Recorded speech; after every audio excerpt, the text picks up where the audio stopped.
Assalamu alaikum and good evening. Before we start this, before we start the talk, let's catch a glimpse of what AMP is all about. AMP stands for Association of Muslim Professionals Striving for Peace and Prosperity. So is a non-profit organization started in the year 2007, registered in India, USA, UK, and Australia. It has been serving our country in the field of education, employment, and empowerment. It has a vision to positively impact lives of 10 million people by 2030, inshallah. AMP's mission is to serve the underprivileged to benefit the society and nation as a whole. AMP's vision to be a model community which is advanced in education, socially progressing, culturally vibrant, politically influential, and economically dynamic. Next.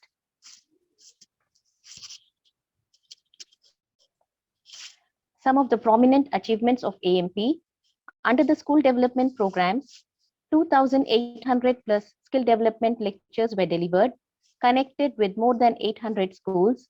281,000 students were benefited, and more than 100 teachers training and parenting workshops were conducted.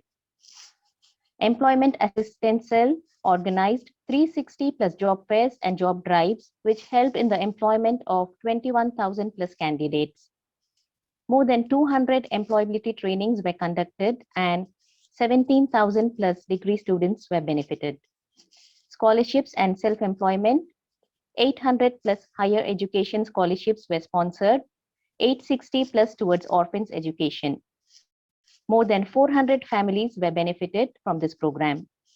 AMP's Resource Center has 660 plus career counselors and 2,500 plus students have been counseled. 50 plus career guidance documents and 1,500 plus career chart distribution can be found. Awards and partnerships, 380 plus renowned educationalists connected and awarded, 50 plus partnerships including state governments, and 100 plus partner NGOs for various programs. In the year 2020, AMP has launched new digital initiatives which include indiazakat.com, the indiamentors.com, and empowerjobs.com. Indiazakat.com is India's first zakat crowdfunding platform where the zakat seekers and zakat givers are unified. Its objective is to serve the needy. The indiamentors.com is a mentorship portal for students from different backgrounds to be mentored by esteemed members of the community.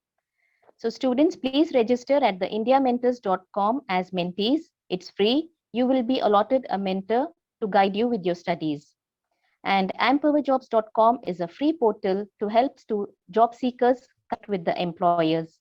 It also offers skill training and employability training programs. It is specially created by industry professionals to help the freshers and those affected by COVID-19 pandemic. Next. AMP's reach. AMP has an on-ground presence of more than 140 active chapters in 26 states, 16 countries with 6,000 plus active members. It also has an online presence of 125,000 plus members and professionals connected on various social media platforms. To join AMP, visit www.ampindia.org/joinamp. We also have a YouTube channel. If you have missed anything from the today's session or previous session, you can always go back and find it on our YouTube channel. We are live on Facebook now. If you have any questions, please post it in the Q&A box. We will address it at the end of the session. Also, if you have any suggestions or feedback, please leave it in the chat box. And now, joining us today as our distinguished speaker is Dr. Zulfikar Seth, National Consultant at UNDP India. He has a 10 years experience in the field of education, skill development, and career counseling. He is an alumnus of the US Department of State and a former fellow at the Hebrew University of Jerusalem. Dr. Seth has many publications in the academic and policy literature, with more than 20 journal articles, reports, and policy briefs. He is a recipient of numerous prestigious scholarships scholarships, and he has traveled to more than 25 countries to deliver and present his works. He previously worked as an education expert at Asian Development Bank ADB and funded teachers training programs in Meghalaya.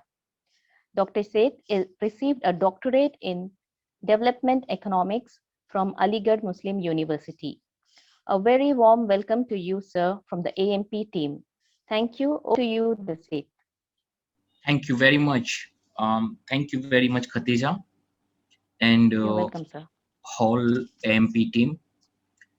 This is really a noble initiative that you have started, and I'm told that this is a 12th lecture in this your seminar series, and you have seen wonderful other lectures from the last month. So thank you to all stakeholders of AMP, and I welcome all participants and parents who have joined for this seminar. Before I starting this seminar, let me just clear that this seminar is basically for you. So most of information that I have put on my presentation, I'm also told that I should speak Hindi and Urdu, right, Khatija? Yes, sir. Better I should mix the language and I should go in the English, right? Hindustani language. Yeah, that should be fine, yeah. Okay. आपको अगर कोई भी ऐसी information आपको चाहिए या questions है आपके मन में, क्योंकि मैंने एंटिसिपेट करके ये प्रेजेंटेशन बनाया है, तो लार्जली जो जनरल इंफॉर्मेशन जो स्कॉलरशिप अपॉर्चुनिटी के बारे में है वो मैंने रखी है। लेकिन अगर आपके मन में कोई स्पेसिफिक सवाल है, क्योंकि ज़्यादातर करियर काउंसलिंग जो होती है वो पर्सनल होती है, वो आपकी करियर हिस्ट्री को देख के की जाती है, तो आपको टाइम दिया जाएगा। आप अपना क्वेश्चंस यहाँ क्वेश्चन आंसर सेशन के बाद, इस प्रेजेंटेशन के बाद क्वेश्चन आंसर सेशन होगा। आप चैट में भी अपने क्वेश्चंस लिख सकते हैं, तो बेहतर जो होगा कि हम उसका जवाब आपको दे पाए। Whatever questions you will be having, we will be glad to answer all the questions you have. सबसे पहले मैं आपको बता दूं कि ये जो सेशन है उसमें हम ज़्यादातर स्कॉलरशिप्स के बारे में बात करेंगे। आप शायद हाई स्कूल के स्टूडेंट हो या ग्रेजुएशन कर रहे हो या रिसर्च का सोच रहे हो, इसमें ज़्यादातर स्कॉलरशिप ऐसी है जो यूनिवर्सल है, सारे प्रोग्राम को कवर करती है। और एक फोकस इस प्रेजेंटेशन का ये भी है कि ज़्यादा से ज़्यादा आपको प्रोसेस के बारे में पता लगे, ना ही कि कंटेंट के बारे में। कंटेंट तो आपको गूगल करके भी मिल जाएँगे, वेबसाइट पे भी मिल जाएँगे, आप यहाँ पे स्क्रीनशॉट ले लें या प्रेजेंटेशन एमपी की वेबसाइट पे भी आपको मिल जाएगा, तो आप उसकी पूरी डिटेल ले सकते हो। लेकिन फोकस ये है कि आपको मोटिवेट किया जाए और आपको प्रोसेस के बारे में पता किया जाए। ये आइडिया है, तो शुरू करते हैं। जैसा कि मैंने कहा कि आप कुछ भी कोई भी सवाल पूछ सकते हो कभी भी, और आप चैट बॉक्स में भी अपना सवाल रख सकते हो। शुरू करने से पहले let's have a fun activity, and may I ask all attendants to on your camera if you can. Those you can open the camera, can you please do that? The participants, yeah, can you open the camera? Okay, put your audio as a muted, but आप अगर अपना camera खोल पा सकते हो तो आप खोलिए। एक ये छोटी सी एक्टिविटी है। मैं आप सबको जैसे एक सवाल पूछना चाहता हूँ कि आप कोई वाइल्ड एनिमल के बारे में सोचिए, कोई भी, जो भी पहले आपके दिमाग में आता है वो ही आंसर है ना? तो think about a wild animal. और जिन जिन लोगों ने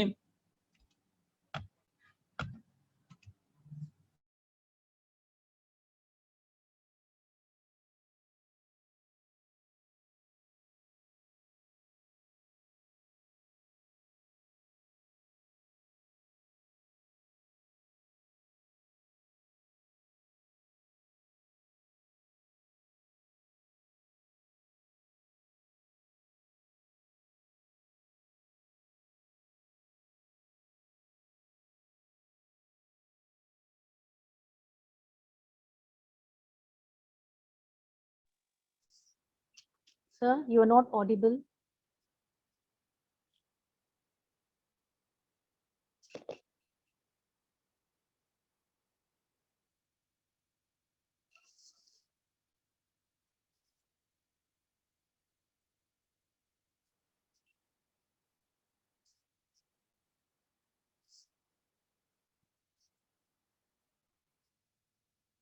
I think there's a technical issue here.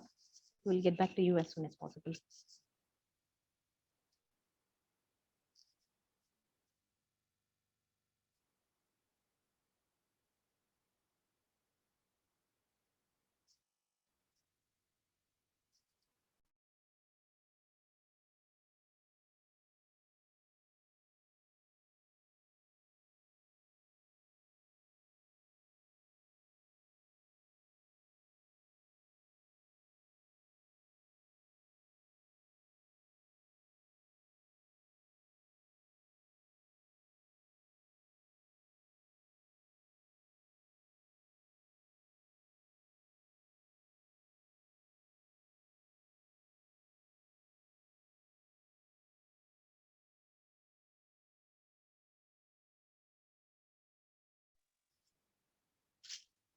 We are having some technical issues. We will be back soon.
I'm sorry. Am I? Do you see here?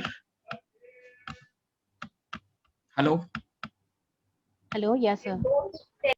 We can hear you. Yes. Okay. I'm sorry. Khadija, can you tell me what was the last slide that you people Yeah. here? There was you started with the wild animals. Immense. I saw was a lion and a tiger. That was the last thing I saw. Okay. Then the color. My question was the color, and if your color was red and blue, then you can switch off your camera. That was the thing. And then now my question to all of you is that think about a geometric set. What comes in your mind?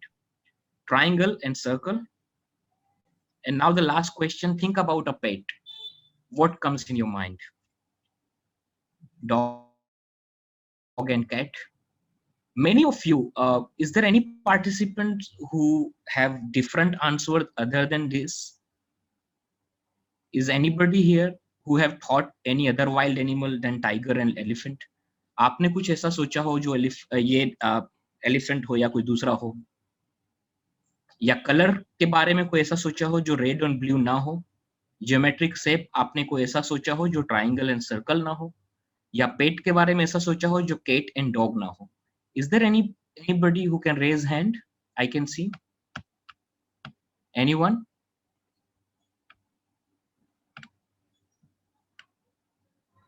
Are they allowed to speak, the participants? I can. It's a webinar, so at the end they will have Q&A. Okay, so they cannot intervene. So you can check the chat box. In chat box they are replying, sir. In chat box they are replying. Okay, fine. So there are some couple of, they said black or elephant. There are few, but majority of us think about the very similar. 90% we human think about these answers. Even if you go to the large gathering and you ask the questions, you will receive these answers very commonly. That does not mean that if you have a different answer, अगर आपके answer कोई अलग है तो आप special है, या अगर आपके आंसर कॉमन है तो आप स्पेशल नहीं है. ऐसा कुछ भी नहीं है. लेकिन बात ये है कि हम एक साथ सोचते हैं, इसमें अच्छी बात भी है और बुरी बात भी है। अच्छी बात ये है कि एक साथ सोच रहे हैं इसलिए हम साथ में मिलके काम कर पाते हैं, और बुरी बात ये है कि अगर हम एक सा ही सोचेंगे तो हमारे बीच में से कोई एमपी नहीं बन पाएगा, हमारे बीच में से कोई एप्पल नहीं बन पाएगा, हमारे बीच में से कोई एंड्रॉइड फ़ोन नहीं बन पाएगा या कोई यूनिक आइडिया नहीं आ पाएगी। तो लार्जली जो हमारी जो है आज की आपके लिए एक मैसेज ये है कि आप अगर स्कॉलरशिप के बारे में सोच रहे हो, हायर स्टडीज़ के बारे में सोच रहे हो, तो आप अपनी थिंकिंग को डिसरप्टिव बनाइए, थोड़ा डिफरेंट बनाइए। क्योंकि स्कॉलरशिप में बहुत सारे लोग कम्पीट करते हैं और उस कॉम्पिटिशन में आपको जाके स्कॉलरशिप हासिल करनी है, तो आपको यूनिक बनना है, आपको अलग बनना है और आपके पास ऐसी सोच होनी चाहिए या ऐसी लगन होनी चाहिए या वो लीडरशिप क्वालिटी होनी चाहिए, जहाँ पे आप अपने आप को ये साबित कर सके कि I am the one who is the deserving candidate. कुछ पेरेंट्स भी यहाँ पे होंगे, कुछ टीचर्स भी होंगे, कुछ स्टूडेंट्स भी हैं। 1917 में फॉर्च्यून 500 में ये स्किल्स थी। 1970 की बात कर रहा हूँ मैं। Writing, computation skill, reading skill, oral communication, listening skill, ये सारी 1970 में मोस्ट पॉपुलर स्किल्स थी। अब आप जस्ट सोचिए कि 20 साल के बाद या 30 साल के बाद 1999 में आपको लग रहा है कि यही स्किल रही होगी, या आपको लग रहा है कि इसमें से कुछ स्किल तो रही होगी लेकिन उसके नंबर्स चेंज हुए होंगे। टॉप पे जो राइटिंग है वो कहीं नीचे आई होगी, रीडिंग ऊपर आया होगा या लिसनिंग ऊपर आया होगा या कुछ तो हुआ होगा। देखते हैं कि फॉर्च्यून 500 की 1999 में कैसे थी। उसमें काफी कुछ बदल गया। टीम वर्क सबसे पहले हो गया, problem solving second, interpersonal skill, oral communication, और आगे बढ़े तो टॉप 10 स्किल जो 2019 में थी वो ये थी: communication, collaboration, critical thinking, creativity, 4 C's, leadership, operation, detail orientation, presentation, data literacy, emotional intelligence. और फिर कोविड आया।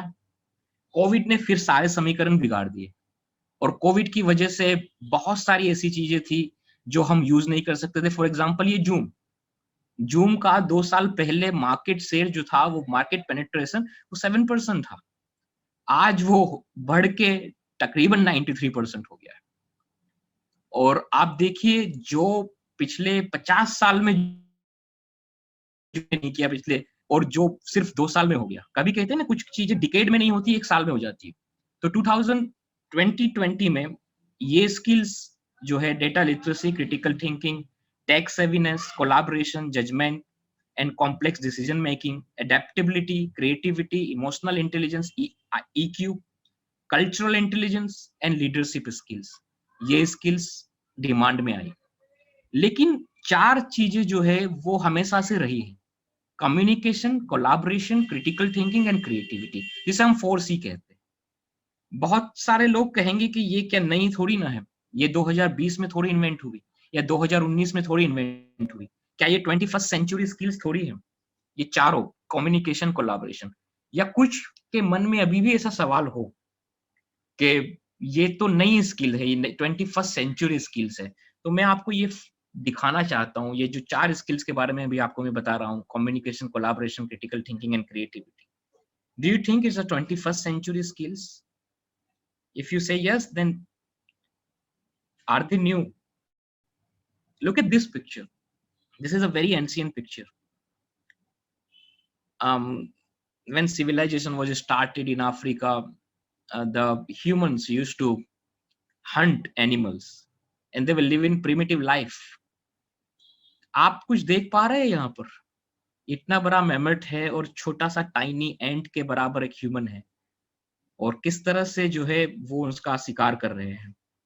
Can you see this? Look at this. ये एरोज, ये क्रिटिकल थिंकिंग है, ये प्रॉब्लम सॉल्विंग है। This is what we call creativity. ये पहले कभी नहीं था, ये इन्होंने इन्वेंट किया, ह्यूमन ने इन्वेंट किया। ये नेचर में अवेलेबल नहीं था, ह्यूमन मेड इट। ये देखिए, ये कोलैबोरेशन, 4 लोग दिख रहे हैं ना आपको? Critical thinking, creativity and collaboration तो आपको एक ही पिक्चर में दिखाई दे रहे हैं, और हंट के बाद कम्युनिकेशन। तो ये सारी चीजें जो है कोई नई नहीं है, ये कोई 21st सेंचुरी स्किल नहीं है। कोई भी ह्यूमन अगर पैदा होता है तो ये स्किल के साथ पैदा होता है। वन कैन नॉट कम्युनिकेट, ये इम्पॉसिबल है कि कोई इंसान कम्युनिकेट ना कर पाए। अगर आप बैठे भी हैं तो कम्युनिकेट कर रहे हैं, आप मुझे देख भी रहे हो तो कम्युनिकेट कर रहे हैं, आप अपनी आंख से कम्युनिकेट कर रहे हो, अपने फेशियल एक्सप्रेशन से कम्युनिकेट कर रहे हो, लेकिन आप कम्युनिकेट कर रहे हो। ये इम्पॉसिबल है कि कोई बंदा क्रिएटिव ना हो। आप अपने देखिए, आप कपड़ा पहनते हो, मेकअप करते हो, खाना बनाते हो, बाइक चलाते होंगे, काइट फ्लाई करते होंगे, क्रिकेट खेलते होंगे, बहुत सारी चीजें करते होंगे और हर बार कुछ ना कुछ नया करते हो। आप देखिए, आप चल भी रहे हो तो अलग-अलग स्टाइल में चलते हो, तो क्या क्रिएटिविटी नहीं है? तो ये सारी चीजें 4 सी जो इम्पोर्टेंट है स्किल में, कि जो हमेशा से रहे हैं, कोविड के बाद भी रहे हैं, ये ह्यूमन के अंदर है, we all human have it. तो फिर प्रॉब्लम क्या है? हम सब फिर सफल क्यों नहीं होते? हम सब फिर हमारा सक्सेस रेट एक सा क्यों नहीं होता है? इसमें 2 बातें हैं। एक तो सक्सेस की डेफिनिशन क्या है आपकी, मुझे नहीं पता। लेकिन अगर सक्सेस के क्राइटेरिया आपके ये है कि हम जहाँ भी है बेटर करें, एक्सेल करें, क्रिएट करें, कुछ ना कुछ हम अपनी सोसाइटी को दें, कंट्रीब्यूट करें, तो हाँ, एक चीज़ जो है वो है प्लेटफ़ॉर्म मिलना। उसमें इनइक्वालिटीज़ है, उसमें असमानताएँ बहुत हैं। बहुत सारे ऐसे डिज़र्विंग है जिनको प्लेटफ़ॉर्म नहीं मिलता है। बहुत सारे ऐसे लोग हैं जिनके अंदर बहुत सारी सलाहियतें हैं, लेकिन उनको कभी मौका नहीं मिलता है। स्कॉलरशिप्स, फेलोशिप्स और स्टडी अब्रॉड भी वही चीज़ होती है। आप सब जितने भी आज जॉइन हुए हैं, सब आप डिज़र्विंग हैं। आपको आपके दिल में आगे बढ़ने की धगस है, आपको कुछ कर दिखाने का जज़्बा है, लेकिन बहुत कम लोगों को अपॉर्च्युनिटी मिल पाती। तो ये अपॉर्च्युनिटी कैसे लें, कहाँ से लें, किस तरह से इक्वल अपॉर्च्युनिटी का प्लेटफ़ॉर्म हम बनाएँ, उसके बारे में थोड़ी बात करेंगे हम आगे जाकर। लेकिन इस पॉइंट पे मैं ये ज़रूर कहना चाहूँगा कि आपके अंदर क्रिएटिविटी है, क्रिटिकल थिंकिंग है, टीम प्लेयर आप बाय बर्थ है, इनबिल्ट है आपके अंदर as a human. We human are team players. और कम्युनिकेशन, ये सारी चीज़ें जो बेस्ट क्वालिटीज़ मानी जाती है, 21st सेंचुरी क्वालिटीज़ मानी जाती है, वो हमारे लिए इनबिल्ट है। So the mind is not a vessel that needs filling, but a wood that needs igniting. ये बहुत पुराना थॉट है, एंशियंट। इसमें ये है कि हमारा माइंड जो है कोई वेसल नहीं है जहाँ पे आप फील करो कुछ। बेसिकली उसे हमें इग्नाइट करना है, उसे हमें चैलेंज करना है, and then we can move ahead. आज के प्रेजेंटेशन में मेरा लार्जली जो फोकस रहेगा वो स्कॉलरशिप और फेलोशिप पे रहेगा, लेकिन कुछ चीजें हम एग्जाम्स के बारे में भी डिस्कस करेंगे कि क्या स्टडीज, हम एग्जाम्स कौन सी होगी जो हम compete करें, और खास करके डॉक्यूमेंट्स कौन से होंगे जो इम्पोर्टेंट होते हैं स्टडीज अब्रॉड के लिए। हायर स्टडीज अब्रॉड के लिए जब हम तैयारी करते हैं तो passport, transcript, CV, SOP, reference letter और कुछ एग्जाम्स, और स्कॉलरशिप के लिए ये एग्जाम्स बहुत इंपॉर्टेंट है। TOEFL, IELTS, GRE, GMAT, set के लिए भी बात करेंगे, कुछ हाई स्कूल के स्टूडेंट हैं। तो सबसे पहले गवर्नमेंट फंडेड स्कॉलरशिप की बात करते हैं। आप सबने सुना होगा ministry, department of education, department of higher education, ministry of education, पहले एचआरडी मिनिस्ट्री हुआ करती थी। वहां पे स्पेसिफिकली एक पेज है जिसको कहते हैं एक्सटर्नल स्कॉलरशिप, हिंदी में भी है जिसको कहते हैं विदेशी स्कॉलरशिप। इसमें गवर्नमेंट इंडिया की बहुत सारी दूसरी गवर्नमेंट से टाई अप है, जैसे यूके से, न्यूजीलैंड से, इजराइल से, स्लोवेनिया से, चेक रिपब्लिक से, टर्की से, जापान से, Taiwan, Korean government, Chinese government, Italian government, Sri Lankan government और बहुत सारी स्कॉलरशिप। ये सारी स्कॉलरशिप जो है वो गवर्नमेंट टू गवर्नमेंट होती है, जिसके लिए आप इंडिपेंडेंटली अप्लाई नहीं कर सकते। आपको एमएचआरडी के पोर्टल पे जाना पड़ेगा, आपको जो है इस सिस्टम के पोर्टल पे जाना पड़ेगा और वहां पे जाके आप जो है अप्लाई कर सकते हैं। तो इसमें जो है आपको सिंपल ये करना है कि आप अपने गूगल से सर्च करें department of education, higher education, तो ये पेज खुल के आएगा आपके सामने, और वहां पे देखिए ये एक्सटर्नल स्कॉलरशिप लिखा हुआ है। ये जो एक्सटर्नल स्कॉलरशिप्स है वहां पे आप क्लिक करेंगे तो ये वाला पेज खुल के आएगा जिसमें जनरल गाइडलाइन है, और यहाँ पे नीचे लिखा है क्लिक लिंक फॉर कंट्री। यहाँ पे ये रहा, देखिए आप जैसे इस पे क्लिक करेंगे तो इस तरह का पूरा जो है पेज खुल के आएगा, जिसमें हर कंट्री के बारे में कौन सी स्कॉलरशिप है, कौन से सब्जेक्ट के लिए स्कॉलरशिप मिलती है, कितने ड्यूरेशन के लिए मिलती है, कितने नंबर ऑफ स्कॉलरशिप है, नोटिफिकेशन की डेट कब होती है, मोड ऑफ एप्लीकेशन कैसे होता है, क्या क्या उसके जो है यूनिवर्सिटी कौन सी है। ये 26 पेज का पूरा डॉक्यूमेंट आपको खुलेगा, ये उसकी लिंक भी है, आप इसका स्क्रीनशॉट ले सकते हैं।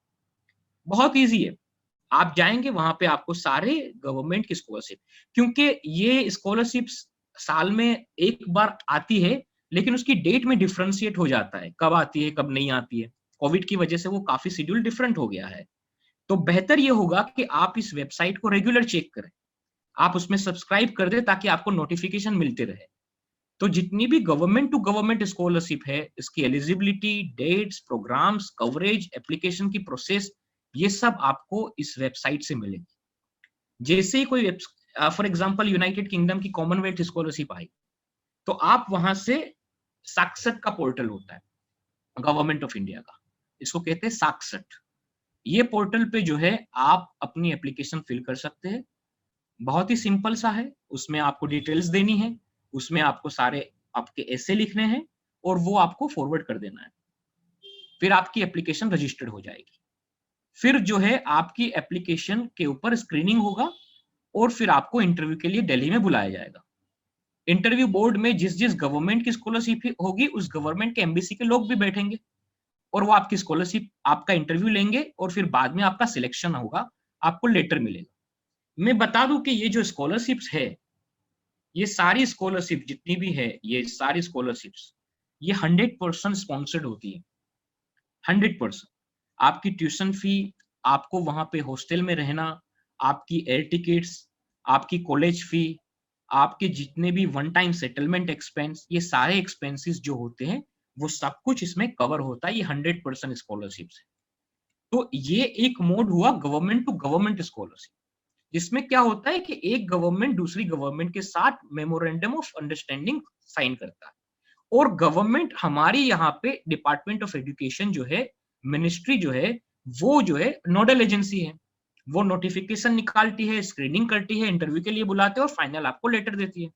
और फिर आप जिस गवर्नमेंट की स्कॉलरशिप के लिए, जैसे इटली हो गया, आपने तुर्की हो गया, मैक्सिकन गवर्नमेंट हो गया, चाइनीज गवर्नमेंट हो गया, आप उस वहां पे एडमिशन लेके आप इस पढ़ने के लिए जा सकते हो।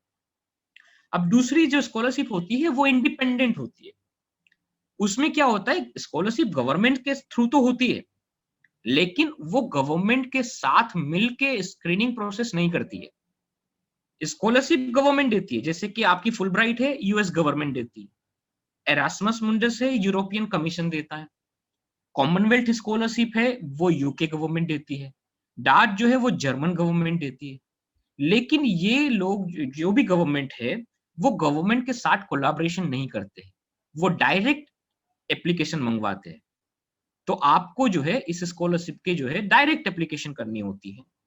तो इसके बारे में हम देखेंगे। सबसे पहले देखते हैं राज स्कॉलरशिप। ये जो है जर्मन गवर्नमेंट की बड़ी प्रेस्टिजियस स्कॉलरशिप है। इसमें सारे फील्ड में, तकरीबन सारे फील्ड में, हेल्थ से लेकर इंजीनियरिंग, इंजीनियरिंग से art and craft, social sciences, और तकरीबन उसमें 2500 स्कॉलरशिप्स हैं, varieties of scholarship. Short term scholarship, large term scholarship, 5 साल की स्कॉलरशिप भी है, 5 महीने की स्कॉलरशिप भी है। तो आप जो है ये स्कॉलरशिप को डायरेक्ट डेट की जो है वेबसाइट यहाँ पे है www.dat.de, वहां पे आप अप्लाई कर सकते हैं, उसकी नोटिफिकेशन आती है, आप उस वेबसाइट को रेगुलर चेक कर सकते हैं और वहां पे आप जर्मन यूनिवर्सिटी में पढ़ाई कर सकते हैं। इसके लिए आपको जर्मन लैंग्वेज होना जरूरी नहीं है, लेकिन अगर आपके पास जर्मन लैंग्वेज का कोई नॉलेज है तो आप वहां पे अच्छी यूनिवर्सिटी में पढ़ाई कर सकते हैं। आपको पता होगा कि कुछ स्कैंडिनेवियन कंट्री ऐसे है, जैसे जर्मनी भी एक, फिनलैंड है, नॉर्वे है, ये सारे कंट्री में जो है ट्यूशन जो है वो फ्री है। उनके लोगों के लिए तो फ्री है, लेकिन इंटरनेशनल स्टूडेंट्स के लिए भी ट्यूशन फ्री, वहां पे आप पढ़ाई कर सकते हो। लेकिन उस यूनिवर्सिटी में एडमिशन लेने के लिए उस लैंग्वेज को आपको आना जरूरी है। जैसे अगर आपके पास जर्मन लैंग्वेज का नॉलेज है, ABC जो सर्टिफिकेट है, तो आप बड़ी आसानी से उस यूनिवर्सिटी में एडमिशन ले सकते हो और आपको स्कॉलरशिप मिलेगी भी, और ना भी मिले तो भी कोई प्रॉब्लम नहीं है, क्योंकि आपको पढ़ाई तो फ्री है। आपको मंथली स्टाइपेंड भी मिलता है इसमें, हेल्थ इंश्योरेंस आपका कवर होता है, ट्रैवल रिइंबर्समेंट कवर। पहली जो कैटेगरी मैंने आपको बताई थी स्कॉलरशिप की, वो गवर्नमेंट टू गवर्नमेंट होती है, वो एमएचआरडी से आप करना पड़ता है एप्लीकेशन। यहाँ पे क्या है, आप डायरेक्ट डार्ट के पोर्टल पे जाके अपनी एप्लीकेशन सबमिट कर सकते हो। इसी तरह एक दूसरी स्कॉलरशिप है, उसको कहते हैं एरास्मस मुंडस। ये स्कॉलरशिप में ये होता है कि यूरोपियन यूनियन उसका फंडर होता है। आपको 2 साल की मास्टर की स्कॉलरशिप मिलती है, लेकिन आप 3 डिफरेंट यूरोपियन कंट्री में 6-6 महीने आप एक-एक सेमेस्टर वहां पे स्पेंड करते हो। एक सेमेस्टर आपने जर्मनी में किया, तो दूसरा सेमेस्टर नेदरलैंड्स में किया, तो तीसरा सेमेस्टर स्वीडन में किया। तो ये जो स्कॉलरशिप है, बहुत ही प्रेस्टिजियस स्कॉलरशिप है, फुल्ली फंडेड है। वो अंडर ग्रेजुएट के लिए, मास्टर्स के लिए, रिसर्च के लिए, सबके लिए है। एरास्मस की 2 एक्शन 1 और एक्शन 2 है। एक होता है आपका एरास्मस मुंडस जॉइंट मास्टर डिग्री, जिसमें आपको डॉक्टर और मास्टर दोनों आप ज्वाइन करते हो। दूसरी जो होती है वो एरास्मस की प्लस स्कॉलरशिप होती है, जिसमें आपके डिफरेंट रीजन के हिसाब से, जैसे हम लास्ट में देखेंगे एक और स्लाइड, इंडिया के लिए उन्होंने नाम रखा है स्वागत, वेलकम। तो वो जो होता है वो आपका प्लस स्कॉलरशिप्स में आता है। इसको आप बहुत आसानी से गूगल में सिर्फ आपको एरास्मस मुंडस इतना ही डालना है, बस आपको सारी इंफॉर्मेशन मिल जाएगी। इसमें आपको यूनिवर्सिटी की चॉइसेस लिमिटेड होगी, क्योंकि उसमें वही यूनिवर्सिटी में आप एडमिशन ले सकते हो जो एरास्मस मुंडस में पार्टिसिपेटिंग यूनिवर्सिटी हो, और वही कोर्स में आप एडमिशन ले सकते हो। तो इसमें बस यही एक लिमिट है, लेकिन उसमें बहुत सारी यूनिवर्सिटी है, तो बहुत सारे कोर्सेज भी है। तो आपको अपना मनपसंद और आपको जो जो कोर्स अपना चाहिए वो मिल सकता है। आप एक बार उसका पोर्टल जरूर देखिएगा। तीसरी स्कॉलरशिप जो है वो गवर्नमेंट फंडेड, वो है फुल ब्राइट स्कॉलरशिप। ये यूएस गवर्नमेंट फंडेड है और बहुत ही प्रेस्टिजियस स्कॉलरशिप है। इसको इंडिया में United states India education foundation USIEF ये एडमिनिस्टर करती है, जिसमें full bright Nehru master scholarship भी है, फुल ब्राइट डॉक्टरल स्कॉलरशिप है, पोस्ट डॉक्टरल स्कॉलरशिप है, एकेडमिक प्रोफेशनल एक्सीलेंसशिप है, जैसे कि आप प्रोफेशनल हो, जॉब कर रहे हो तो आप स्कॉलरशिप जा सकते हो। हम्फ्री फेलोशिप है, फॉरेन लैंग्वेज FLTA, अभी FLTA आई हुई है। FLTA जो है full bright foreign language teaching assistant, वो लैंग्वेज स्टूडेंट्स के लिए, जिसने उर्दू में मास्टर किया हो, हिंदी में मास्टर किया हो, संस्कृत में मास्टर किया हो, इंग्लिश में मास्टर किया हो, और वहां पे आप लैंग्वेज पढ़ाना चाहते हो, तो बहुत ही अच्छी स्कॉलरशिप है। स्कॉलरशिप इन रेसिडेंस प्रोग्राम, तो ये फुल ब्राइट की स्कॉलरशिप है। जितनी भी स्कॉलरशिप मैं आपको यहाँ पे बता रहा हूँ, ज्यादातर 99% स्कॉलरशिप 100% फंडेड है। ये सारी स्कॉलरशिप में एवरीथिंग इज कवर्ड। आपका घर से टैक्सी में जाना एयरपोर्ट के लिए, एयरपोर्ट की फ्लाइट, वहां पे जो कॉफी पियेंगे वो भी आपको रिइंबर्स होगी, और आप वहां पे जब लैंड करेंगे तब आपका वहां पे हॉस्टल में रहना, आपकी ट्यूशन फी, आपके घर का खर्च, आपका मंथली स्टाइपेंड, आपका खाने का खर्चा, सब कुछ इसमें कवर होता है। और ये है कॉमनवेल्थ स्कॉलरशिप, आप सबने सुना ही होगा इसके बारे में, यूके गवर्नमेंट की स्कॉलरशिप। इसमें वेराइटीज ऑफ स्कॉलरशिप है। आप एक चीज देखिएगा, कॉमनवेल्थ स्कॉलरशिप जो होती है उसमें खास करके 2 पार्ट हैं। एक कॉमनवेल्थ स्कॉलरशिप वो है जो MHRD करती है, वो गवर्नमेंट, यूके गवर्नमेंट का 2 प्रोग्राम है कॉमनवेल्थ स्कॉलरशिप का। एक प्रोग्राम वो है जो इंडियन गवर्नमेंट के साथ उनका MOU है, वो इंडियन गवर्नमेंट के साथ जो मैंने प्रोसेस बताई उस प्रोसेस के थ्रू होता है। और दूसरा कॉमनवेल्थ स्कॉलरशिप, उसको कहते हैं कॉमनवेल्थ सेड स्कॉलरशिप। उसमें क्या होता है, यूनिवर्सिटी जो है वो उसका एक लिस्ट आपको दे दिया जाता है। एवरी ईयर डिफरेंट यूनिवर्सिटी होती है, उस यूनिवर्सिटी में कौन से प्रोग्राम होते हैं वो डायरेक्टली आपको अप्लाई करना है। और एप्लीकेशन के वक्त वहां पे पूछता है कि आप स्कॉलरशिप के लिए चाहते हैं, यस और नो। अगर आप यस करेंगे तो ऑटोमेटिकली आपकी स्कॉलरशिप जो है कॉमनवेल्थ के लिए चली जाएगी, और फिर उसके बाद आपको कॉमनवेल्थ के पोर्टल पे एप्लीकेशन अप्लाई करना है। तो ये दोनों है आपके पास ऑप्शन यहाँ पर। इसमें बहुत सारी स्कॉलरशिप है। डिस्टेंस लर्निंग स्कॉलरशिप अभी बहुत पॉपुलर है कोविड की वजह से। आपको कोई क्रोसेरा से, EDX से, ऑनलाइन यूनिवर्सिटी से भी आप प्रोग्राम कर सकते हैं, वहां पे आपको जाने की जरूरत नहीं है। मेडिकल फेलोशिप है, स्प्लिट साइड PhD स्कॉलरशिप होती है। तो बहुत सारी master, under graduate, graduate scholarship भी वहां पे आपको कॉमनवेल्थ सेड में मिल सकती है। टर्की स्कॉलरशिप, टर्की गवर्नमेंट ने स्पेशली ये प्रोग्राम स्टार्ट किया है और उनकी स्कॉलरशिप हर साल बढ़ ही रही है। लास्ट ईयर जो है उन्होंने तकरीबन 700 स्कॉलरशिप इंडियन स्टूडेंट्स को दी है, और there are so many Indian students they are going on Turkey on scholarship, और उनका जो बजट है स्कॉलरशिप का वो बढ़ रहा है। ये भी सिमिलर स्कॉलरशिप है जैसे एरास्मस मुंडस की मैंने बताई थी। इसमें आपको लिस्ट दिया जाता है कि ये टर्की की यूनिवर्सिटी है और वहां पे आपको स्कॉलरशिप करनी है, और आपकी यहाँ पे वेबसाइट भी है उनकी, यहाँ पे आप देखिए ऊपर turkiye-bursary.gov.tr ये वेबसाइट भी है। वहां पे जाके आप पूरी डिटेल ले सकते हो, वहां पे आपको कौन से प्रोग्राम करने हैं, टर्किश लैंग्वेज का कोर्स भी वहां पे आपको करने को मिलेगा 1 साल के लिए, डिफरेंट यूनिवर्सिटी प्रोग्राम भी होगा, हेल्थ इंश्योरेंस आपको है, आपको फ्लाइट टिकट भी मिलेगी, मंथली स्टाइपेंड भी मिलेगा, अकोमोडेशन भी मिलेगा, ट्यूशन फीस भी मिलेगी। तो बहुत वेराइटीज ऑफ प्रोग्राम है, बहुत सारी यूनिवर्सिटी उसमें वो कर रही है। आप सीधा बस टर्की स्कॉलरशिप लिखिएगा तो सबसे पहले गूगल में वही आएगा, और ये अंडर ग्रेजुएट स्टूडेंट्स के लिए भी है, मास्टर्स के लिए भी है और पीएचडी के लिए भी है। इसी तरह जो है आपकी ऑस्ट्रेलियन गवर्नमेंट की स्कॉलरशिप भी है, जो वेराइटीज ऑफ यूनिवर्सिटी को उन्होंने अलॉट कर रखी है। ऑस्ट्रेलियन गवर्नमेंट ने क्या किया है, सब यूनिवर्सिटी को अलॉट कर दिया है। तो आप उसके ये पोर्टल पे जाएंगे, ये उनका ऑफिशियल पोर्टल है studyinaustralia.gov.au, और उसमें आप देखेंगे फुल लिस्ट आपको मिलेगी, 50, 60, 70 लिस्ट मिलेगी, और उसमें ड्यूरेशन होगा, एनुअल वैल्यू होगा, क्लोजिंग डेट होगी, ऑर्गेनाइजेशन नेम होगा, यूनिवर्सिटी ऑफ मेलबोर्न, क्वींसलैंड, आप देखिए यूएनएसडब्ल्यू ऑस्ट्रेलियन, मोनाश ऑस्ट्रेलियन, ये सारी यूनिवर्सिटी को उन्होंने कोटा दे रखा है, तो आप उस यूनिवर्सिटी में डायरेक्ट अप्लाई करके स्कॉलरशिप को अवेल कर सकते हैं। सेम चीज है कनाडा के लिए। कनाडा के लिए भी आप स्कॉलरशिप और ब्राउजिस डॉट, ये गवर्नमेंट ऑफ कनाडा की वेबसाइट, ये उनका पोर्टल है, इंटरनेशनल scholarship.gc.ca, एड्यू कनाडा उसको जो है एडमिनिस्टर करती है। उसमें भी आपको, जिसे मैंने टर्की के बारे में बताया, सिमिलर वे में वहां पे यूनिवर्सिटी की लिस्ट आपको मिलेगी और वहां पे आप अप्लाई कर सकते हो, और उसमें सारी जितनी भी है स्टूडेंट्स पोस्ट डॉक्टरल के लिए, एकेडमिक इंस्टीट्यूशन के लिए, प्रोविंशियल अवार्ड के लिए, सबके लिए अलग अलग सेगमेंट है, आप वहां पे जाके सिलेक्ट कर सकते हो। जापानीज गवर्नमेंट की स्कॉलरशिप भी बहुत पॉपुलर है और डायरेक्ट एम्बेसी के थ्रू उसका मैनेज होता है। तो आप जापानीज गवर्नमेंट की वेब एम्बेसी पे जाएंगे, जापानीज एम्बेसी इन इंडिया, तो वहां पे डेडिकेटेड उन्होंने एक पेज रखा हुआ है। जैसे देखिए मैंने यहाँ से स्क्रीनशॉट लिया, embassy of Japan in India, study in Japan, तो उसमें सारे स्कॉलरशिप के लिस्ट लिए है। बल्कि आप ये हैबिट बना लीजिए, अगर आपको स्टडी करना है तो जो जो कंट्री में आपको स्टडी करना है उसकी एम्बेसी की वेबसाइट जरूर चेक करें, उसकी एम्बेसी की दोनों वेबसाइट।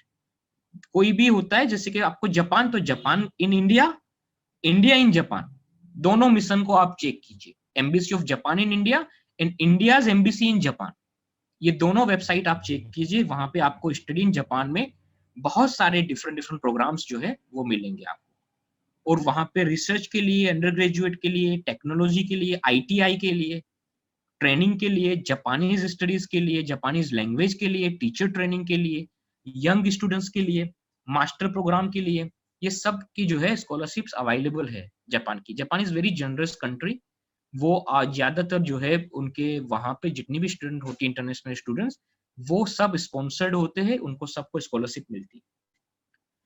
अब हम देखेंगे कुछ थर्ड पार्टी और प्राइवेट स्कॉलरशिप, जैसे कि Jain Tata endowment loan scholarship है, जिसमें क्या होता है, ये थर्ड पार्टी स्कॉलरशिप में क्या होता है कि आपको कहीं एडमिशन मिल गया, जैसे कि यूनिवर्सिटी ऑफ क्वींसलैंड में आपका एडमिशन मिल गया लेकिन आपको स्कॉलरशिप नहीं मिली, या रीडिंग यूनिवर्सिटी में आपको मिल गया, या आपको यूनिवर्सिटी ऑफ एडिनबरा यूके में मिल गया लेकिन आपको स्कॉलरशिप नहीं मिली, एडमिशन हो गया आपका, तो आप कहां से लाएंगे? आपके पास दो ऑप्शन रहते हैं, या तो आप लोन ले, या तो फिर खुद का खर्च करें, या फिर तीसरा यह है कि आप कोई प्राइवेट इंस्टीट्यूट के पास जाए, उनको बोले कि मुझे स्कॉलरशिप नहीं मिली है लेकिन मेरा एडमिशन हो गया है, तो आप मुझे हेल्प कीजिए।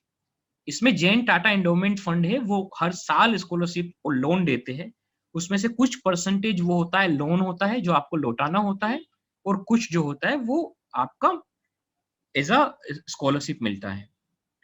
फिर इसी तरह आगा खान फाउंडेशन का है, उसमें भी सेम है। ये सब थर्ड पार्टी स्कॉलरशिप्स, इसमें वेरी सिमिलर, अगर आपको एडमिशन मिल गया लेकिन आपको स्कॉलरशिप नहीं मिली तो आप इनके पास जा सकते हैं, इनके पोर्टल ओपन होते हैं एवरी ईयर, उनको आप एडमिशन लेटर दिखाइए, अपना बायोडाटा दिखाइए, अपनी एप्लीकेशन कंप्लीट कीजिए, वो स्क्रीनिंग करते हैं और वो स्कॉलरशिप फंड करते हैं जो जो डिजर्विंग होते हैं।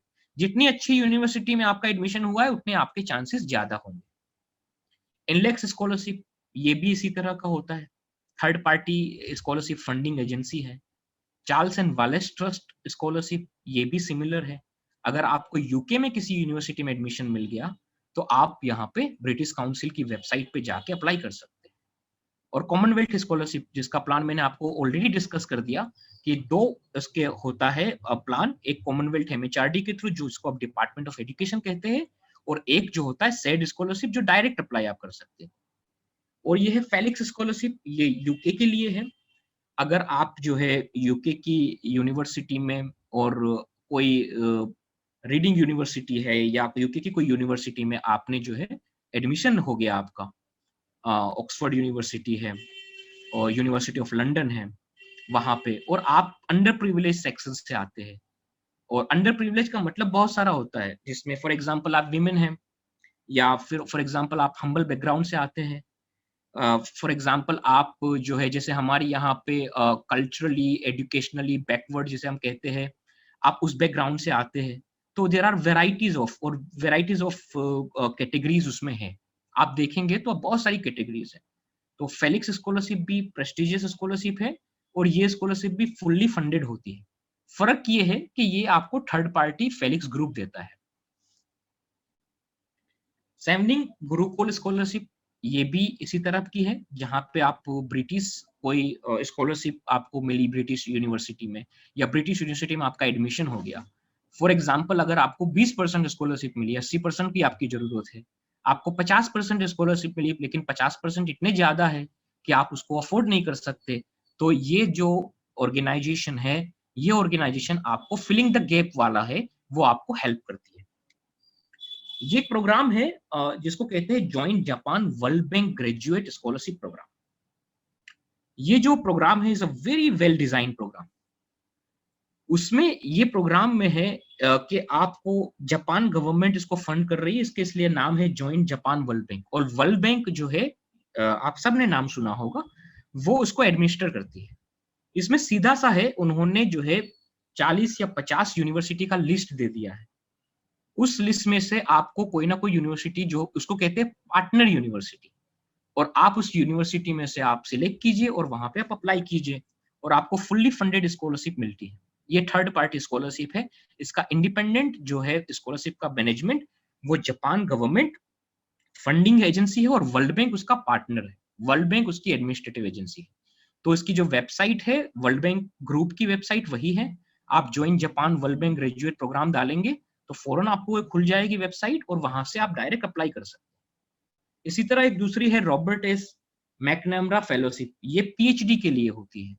जो पीएचडी के लिए एप्लीकेबल है, जो पीएचडी चाहते हैं करने के लिए, तो वो जो है वर्ल्ड बैंक की वेबसाइट पे जाके स्कॉलरशिप टाइप करें या गूगल पे वर्ल्ड बैंक प्लस स्कॉलरशिप ऐसा लिखते हैं तो सारी उसकी लिस्ट निकल आएगी। तो रॉबर्ट एस मैकनैमरा फेलोशिप जो है वो पीएचडी के लिए है और जितने भी वर्ल्ड बैंक के मेंबर कंट्री है, इंडिया है हमारा वर्ल्ड बैंक का मेंबर कंट्री, तो जितने भी है वो सबके लिए उसको मिलती है और फुल्ली फंडेड स्कॉलरशिप होती है। 25,000 जो है ग्रांट वहां पे मिलती है। जैसे World Bank join Japan scholarship है, वैसे ADB join Japan scholarship programme same to same. वो वर्ल्ड के लिए है, ये एशिया के लिए। यहाँ पे कंपटीशन आपकी थोड़ी कम होगी क्योंकि सारे एशिया के लोग compete करेंगे। वर्ल्ड बैंक में पूरे वर्ल्ड के लोग compete करेंगे।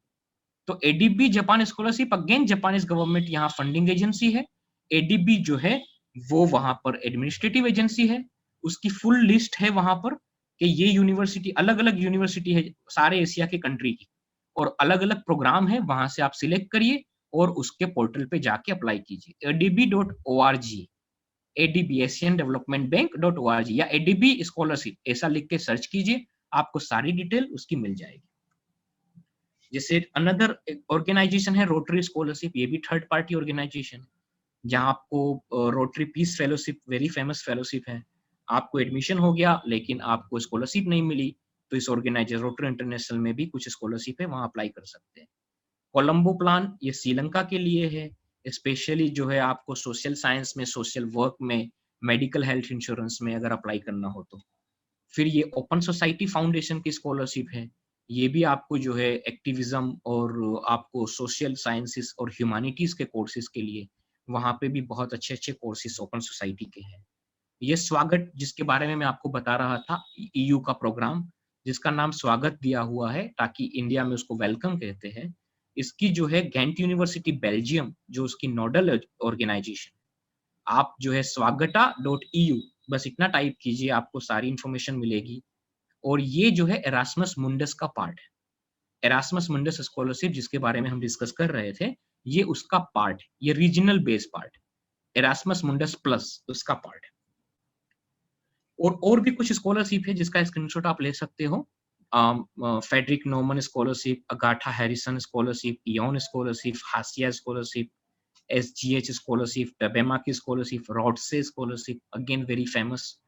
तो ये सारी प्राइवेटली फंडेड स्कॉलरशिप। देखिए हमने 3-4 कैटेगरी हमने देखा। पहले देखा गवर्नमेंट टू गवर्नमेंट स्कॉलरशिप, फिर हमने देखा इंडिपेंडेंट गवर्नमेंट स्कॉलरशिप जिसमें फुलब्राइट, एरास्मस मुंडस, कॉमनवेल्थ वगैरह आती है। फिर हमने देखा प्राइवेटली फंडेड यूनिवर्सिटी स्कॉलरशिप कौन सी है। अब ये कुछ वेबसाइट्स हैं जो मैंने लिस्ट किया है आप लोगों के लिए कि आपको स्कॉलरशिप के बारे में इंफॉर्मेशन कैसे मिलती रहे। तो ये सारी वेबसाइट को आप देखते रहे। ये सारी वेबसाइट में रेगुलर अपडेट आते रहते हैं, अनाउंसमेंट आती रहती है। तो आप इस वेबसाइट को रेगुलर चेक करो, सब्सक्राइब करो। ये बहुत अच्छी वेबसाइट है, tested, tried and tested website है। तो आप इस पे देखते रहिए और ये सारी वेबसाइट से आपको इन्फॉर्मेशन मिलेगी।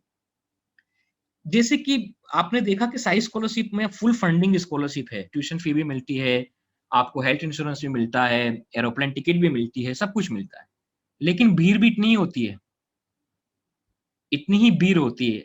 अब इसमें आप कहाँ पे है, आप किस तरह से आप अपना यूनिकनेस दिखाएंगे, ये बहुत इंपॉर्टेंट होता है। ज्यादातर लोग मुझे कहते हैं कि भैया ये स्कॉलरशिप तो हमें मिलती नहीं है, लेकिन मैं उनको कहूंगा कि ऐसा कुछ नहीं होता है, स्कॉलरशिप सबको मिलती है, लेकिन आपको थोड़ा यूनिक बनना पड़ेगा। और उसके लिए क्या करना पड़ता है आपको, आपका टॉफेल और IELTS GRE में गुड स्कोर होना चाहिए। टॉफेल और IELTS इंग्लिश प्रोफिशिएंसी टेस्ट होता है। GRE जो होता है वो ग्रेजुएट रिकॉर्ड एग्जाम, अगर आपको कनाडा और US में जाना है तो ये कंपलसरी है, लेकिन बहुत सारी यूनिवर्सिटी उसमें रिलैक्सेशन देती है। आपकी कम्युनिकेशन स्किल अच्छी होनी चाहिए। मैं इंग्लिश की बात नहीं कर रहा हूँ, इंग्लिश अच्छी ना हो या हो उससे फर्क नहीं पड़ता है। कम्युनिकेशन स्किल और इंग्लिश दोनों अलग अलग चीजें हैं। आपका CV स्ट्रॉन्ग होना चाहिए। CV स्ट्रॉन्ग का मतलब ये नहीं है कि आप अच्छी फ्लावरी लैंग्वेज में CV लिखे। CV स्ट्रॉन्ग का मतलब होता है आपके अंदर कंटेंट होना चाहिए, आपने कुछ किया होना चाहिए CV के अंदर। फ्लावरी लैंग्वेज से वो सब एक्सपर्ट बैठे होते हैं, उनको पता चल जाता है। आपका statement of purpose, motivation letter अच्छा होना चाहिए। आपके रेफरेंस लेटर अच्छे होने चाहिए। और रेफरेंस कौन देंगे, जिनके पास आपने काम किया हो वही लोग रेफरेंस देंगे आपको। आपके एक्सपीरियंस हो कोई अच्छा प्रोजेक्ट में, और आपकी विलिंगनेस हो कि आप स्कॉलरशिप के बाद वापस अपने देश में आए और अपने देश की कंट्रीब्यूशन में, अपने देश के डेवलपमेंट में हेल्प करें। क्योंकि कोई भी कंट्री ये नहीं चाहती है कि आप वहां पे जाके वहां बस जाए, कोई भी नहीं चाहता। आप वापस आइए और वापस आके अपने देश की कंट्रीब्यूशन में, डेवलपमेंट में लगिए। अगर आप ये दिखाएंगे तो आप बेटर एप्लीकेशन आपकी रहेगी। आप डूअर बनिए, डीलर नहीं। अपनी एप्लीकेशन में आप प्रूव कीजिए कि आप अचीवर है। आप एग्जाम्पल्स दीजिए, ये कर लूंगा, वो कर लूंगा, फला कर लूंगा, धिमकाना कर लूंगा, उससे कुछ नहीं होता है। कोई भी इंसान उसके साथ नहीं जाता है जो बड़े बड़े प्लान के वादे करता है, लेकिन बहुत सारे लोग उस इंसान के साथ जाता है जिसने छोटा सा कुछ शुरू किया है। हम लोग AMP से क्यों जुड़े, आमिर इदरीसी साहब से जुड़े, शाहनवाज साहब से जुड़े, क्यों जुड़े? क्योंकि उन्होंने कुछ चलाया है ना। अमना है यहाँ पे, खतीजा है, ये लोगों ने एक मूवमेंट स्टार्ट किया है, तभी तो हम लोग जुड़े ना। अगर उन्होंने कुछ किया नहीं होता, सिर्फ बातें करते, तो हम भी कहते ठीक है देखेंगे, लेकिन उन्होंने इनिशिएटिव लिया, हम लोग जुड़े। तो अगर आप कुछ काम कर ही रहे हो तो बहुत इजी होता है लोगों का जुड़ना आपके साथ। और कुछ आप इंटर्नशिप भी कीजिए, कम्युनिटी सर्विस भी कीजिए, जिससे आपका CV बढ़ेगा। और यकीन मानिए, इंडिया में जिस तरह से एडमिशन प्रोसेस होती है मार्क्स से, ऐसे बाहर नहीं होता है। मार्क्स जो होते हैं वहां पे वेटेज होता है, लेकिन कम होता है। आपने कितने एक्सपीरियंस लिए, वॉलंटियरिंग सर्विस कितनी की, कम्युनिटी सर्विस कितने किया, ये सबके भी मार्क्स होता है। आप एप्लीकेशन भरेंगे तो देखेंगे हर एक का एक सेगमेंट होता है, और सबके आपको 5-5, 20-20, 25-25 पॉइंट्स मिलते हैं। तो आपकी जो कंप्लीट एप्लीकेशन होती है, ये सारी चीजें देखी जाती है, सिर्फ मार्क्स नहीं देखे जाते। टॉफेल जो एग्जाम के बारे में बात कर रहे थे, ये रीडिंग, लिसनिंग और राइटिंग, स्पीकिंग का एक टेस्ट होता है जिसको ईटीएस कंडक्ट करती है। ये क्या होता है, बेसिकली ये प्रूव करता है कि आप इंग्लिश मीडियम यूनिवर्सिटी में पढ़ पाएंगे। टॉफेल जो है वो यूनाइटेड स्टेट्स और कनाडा में बड़ा फेमस है। यूके और यूरोप में जाना है तो आपको आईएलटीएस देना है, सेम टेस्ट, उसमें भी रीडिंग, लिसनिंग, राइटिंग, स्पीकिंग। जैसे टॉफेल है वैसे आईएलटीएस है, लेकिन आईएलटीएस जो है उसको ब्रिटिश काउंसिल करती है। टॉफेल पूरा कंप्यूटराइज है, आईएलटीएस जो है आपको जो जिस तरह से आप ट्रेडिशनल एग्जाम लिखते हैं उसी तरह आपको लिखना है। टॉफेल में जो है मार्क्स होते हैं 120 आपके मार्क्स होते हैं, 120 में से आप कितने मार्क्स लाते हो। और आईएलटीएस में बैंड्स होते हैं, 9 बैंड आपके होते हैं, उसमें से आप कितने बैंड्स लाते हो। तो ये दोनों एग्जाम सेम है, कोई भी एग्जाम ले लो, हर एग्जाम सब जगह चलती है, लेकिन ज्यादातर फोकस ये है कि यूके में, यूरोप में आईएलटीएस ज्यादा चलती है, और टॉफेल जो है वो कनाडा और यूएस में ज्यादा चलती है। और एकेडमिक आईएलटीएस होती है, जनरल आपको ज्यादातर जो है आपको जनरल लेनी है, लेकिन अगर आप स्पेसिफाई करें आपकी यूनिवर्सिटी तो उसी तरह लेनी है। जीआरई जो होती है वो मास्टर्स के लिए होती है, बहुत सारी यूनिवर्सिटी इसमें रिलैक्सेशन देती है। यूएस के लिए ये कंपलसरी होता है, अगर आप यूएस में मास्टर करना चाहते हो, पीएचडी करना चाहते हो, तो वहां पे आपको जीआरई देनी ही पड़ेगी। लेकिन दूसरी यूनिवर्सिटीज में, कंट्रीज में जीआरई आप ना भी लो तो भी चल सकता है। और कुछ ऐसे स्टूडेंट्स होंगे जो अंडर ग्रेजुएट में जाना चाहते हैं, अभी वो 12th में होंगे, 10th में होंगे, तो एक एग्जाम होती है, उसको कहते हैं सेट, स्कॉलास्टिक असेसमेंट टेस्ट। उसका नाम पहले एप्टीट्यूड टेस्ट हुआ करता था, अब चेंज हो गया। उसमें भी same reading, writing, speaking, math होता है उसमें एक पार्ट, जैसे जीआरई में होता है, इसमें मैथ पार्ट होता है। और उसमें जो है आपके स्कोर्स होते हैं, उसमें डायरेक्ट आपको अंडर ग्रेजुएट में मिलता है, जैसे हम बीए, बीएससी कहते हैं ना, अंडर ग्रेजुएट यूनिवर्सिटी में आपको एडमिशन मिल जाता है। वेराइटीज, बहुत सारी कंट्रीज सेट का स्कोर जो है वो एक्सेप्ट करती है। तो आप ये देखिए, और टॉफल प्रिपरेशन आप ऑनलाइन भी कर सकते हो, ऑनलाइन ईडीएक्स है, क्रोसेरा है, आईएलटीएस प्रिपरेशन भी आप ऑनलाइन कर सकते हो। आप गूगल करेंगे तो पुराने पेपर्स, मॉक टेस्ट, बहुत सारी चीजें मिलेगी। आप बुक्स भी खरीद सकते हो और आप इंडिपेंडेंटली प्रैक्टिस कर सकते हो। और ये पूरे साल में होती रहती है एग्जाम, कभी भी आप अपना रजिस्टर कराओ और एग्जाम वहां पे ले लीजिए आप। इसके बारे में थोड़ा बात करेंगे स्टेटमेंट ऑफ पर्पस के बारे में। स्टेटमेंट ऑफ पर्पस क्या होता है?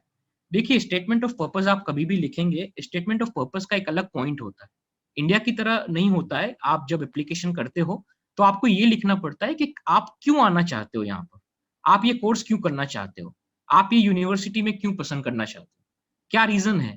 तो आपको उसके बारे में मोटिवेशन दिखाना होता है, और उसमें आपको अपनी एक स्ट्रगल लिखनी होती है, आपको एक अपना जो जो चीजें आपने करी उसके बारे में लिखना होता है कि आपके अंदर क्या बेस है जिसके लिए आप एलिजिबल हो, आप डिजर्विंग क्यों हो, आप इस यूनिवर्सिटी में क्यों आना चाहते हो, आपके शॉर्ट टर्म गोल क्या है, लॉन्ग टर्म गोल क्या है, इसके बारे में आप लिखते हो, जिसको स्टेटमेंट ऑफ पर्पस कहते हैं। इसमें आप याद रखिए कि आप बड़ा बी ऑर्गेनाइज रहिए, कॉन्साइज रहिए, क्लियर रहिए, ऑनेस्ट रहिए। जितनी आप ऑनेस्टी रखेंगे उतना ईजी है और उतना ही बेहतर रहेगा आपके लिए। और जब भी आप लिखे, ये मेरी प्राइमरी टीचर के फॉर्मूला है, 3 T's।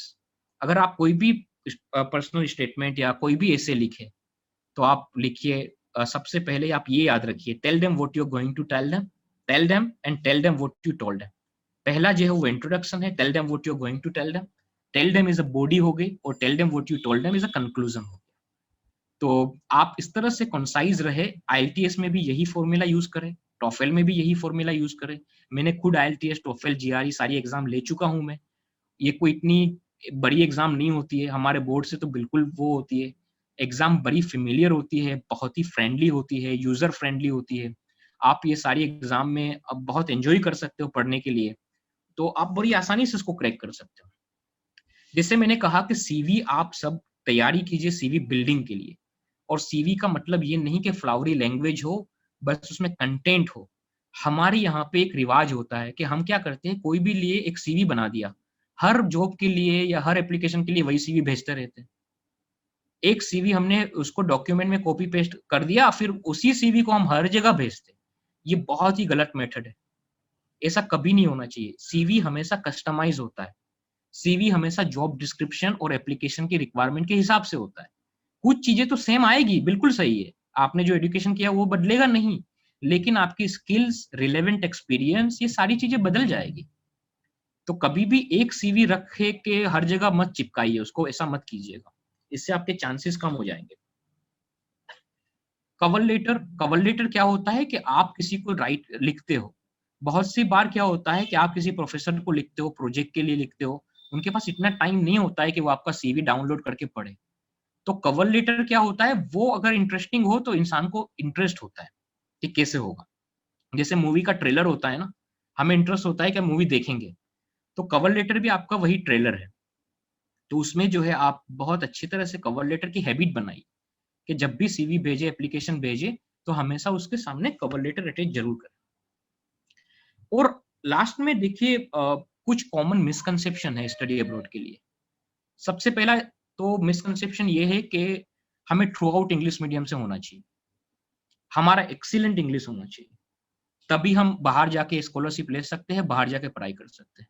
गलत, ऐसा कुछ भी नहीं है, ऐसा कुछ नहीं है। कोई आपको अच्छे इंग्लिश होने की जरूरत नहीं है, कोई आपको कॉन्वेंट में पढ़ाई होने की जरूरत नहीं है, कोई आपको इंग्लिश मीडियम में होने की जरूरत नहीं है। अगर है तो ठीक है, नहीं है तो आपको डरने की जरूरत नहीं। मैंने देखा होगा बार बार कम्युनिकेशन पे फोकस किया है, इंग्लिश पे फोकस कभी नहीं किया। कम्युनिकेशन होना चाहिए, इंग्लिश हो या ना हो उससे फर्क नहीं पड़ता है। दूसरा मिसकंसेप्शन ये है कि मनी होना चाहिए, पैसे नहीं तो बात खत्म, हम पढ़ाई आगे कर ही नहीं सकते। ये भी बहुत गलत है। खतीजा इंट्रोडक्शन में बता रही थी कि 25 कंट्री में घूम आया हूं, और मैं यकीन आपको दिलाता हूं कि 25 कंट्री 1 रुपया भी जेब से नहीं डाला मैंने। जितनी भी फेलोशिप मिली, सेमिनार अटेंड किए, हर चीज स्कॉलरशिप और फेलोशिप पे किया। वो पैसे थे ही नहीं, डालता क्या। तो पैसा इंपॉर्टेंट है ये जरूरी नहीं है। बहुत स्कॉलरशिप्स है, बहुत लोग हैं जो आपको हेल्प कर सकते हैं, और उसमें आपकी क्रिएटिविटी इंपॉर्टेंट होती है, आपकी इनोवेशन इंपॉर्टेंट होती है, पैसा इंपॉर्टेंट नहीं। ये मिसकंसेप्शन। तीसरा मिसकंसेप्शन है कि एक्सीलेंट एकेडमिक रिकॉर्ड होना चाहिए, 80%, 90%, 100% होना चाहिए, तभी जा सकते। ये भी गलत है। खास करके जो अब्रोड में बैच बनाई जाती है, वो हर कैटेगरी से बनाई जाती है। पहले क्रीम जो 80 to 90% में से 10% लेंगे, 60 to 70% में से 10% लेंगे, 40 to 50% में से भी लेंगे। हर एक टाइप के स्टूडेंट्स को वहां पे मौका दिया जाता है। ये जरूरी नहीं है कि एकेडमिक रिकॉर्ड आपका बेस्ट होना चाहिए। अगर आपके 60-65% है तब भी आप एलिजिबल हो अप्लाई करने के लिए। ऐसा नहीं है कि 85-90% ही चाहिए, गलत बात है। और चौथा मिसकंसेप्शन ये है कि कोई ना कोई फैमिली का बंदा जो है बाहर सेटल होना चाहिए, ये भी गलत है। बहुत सारे ऐसे लोग हैं जो बाहर जाते हैं, जिनके कोई बाहर कोई गार्जियन नहीं होता है, कोई ऐसे लोग नहीं होते हैं, और ऐसी कोई रिक्वायरमेंट भी नहीं होती है। ये सिर्फ मिसकंसेप्शन है और कुछ भी नहीं। और अगर आपको लग रहा है कि मैं बहुत बड़ी-बड़ी बातें कर रहा हूँ, ऐसा कैसे हो सकता है?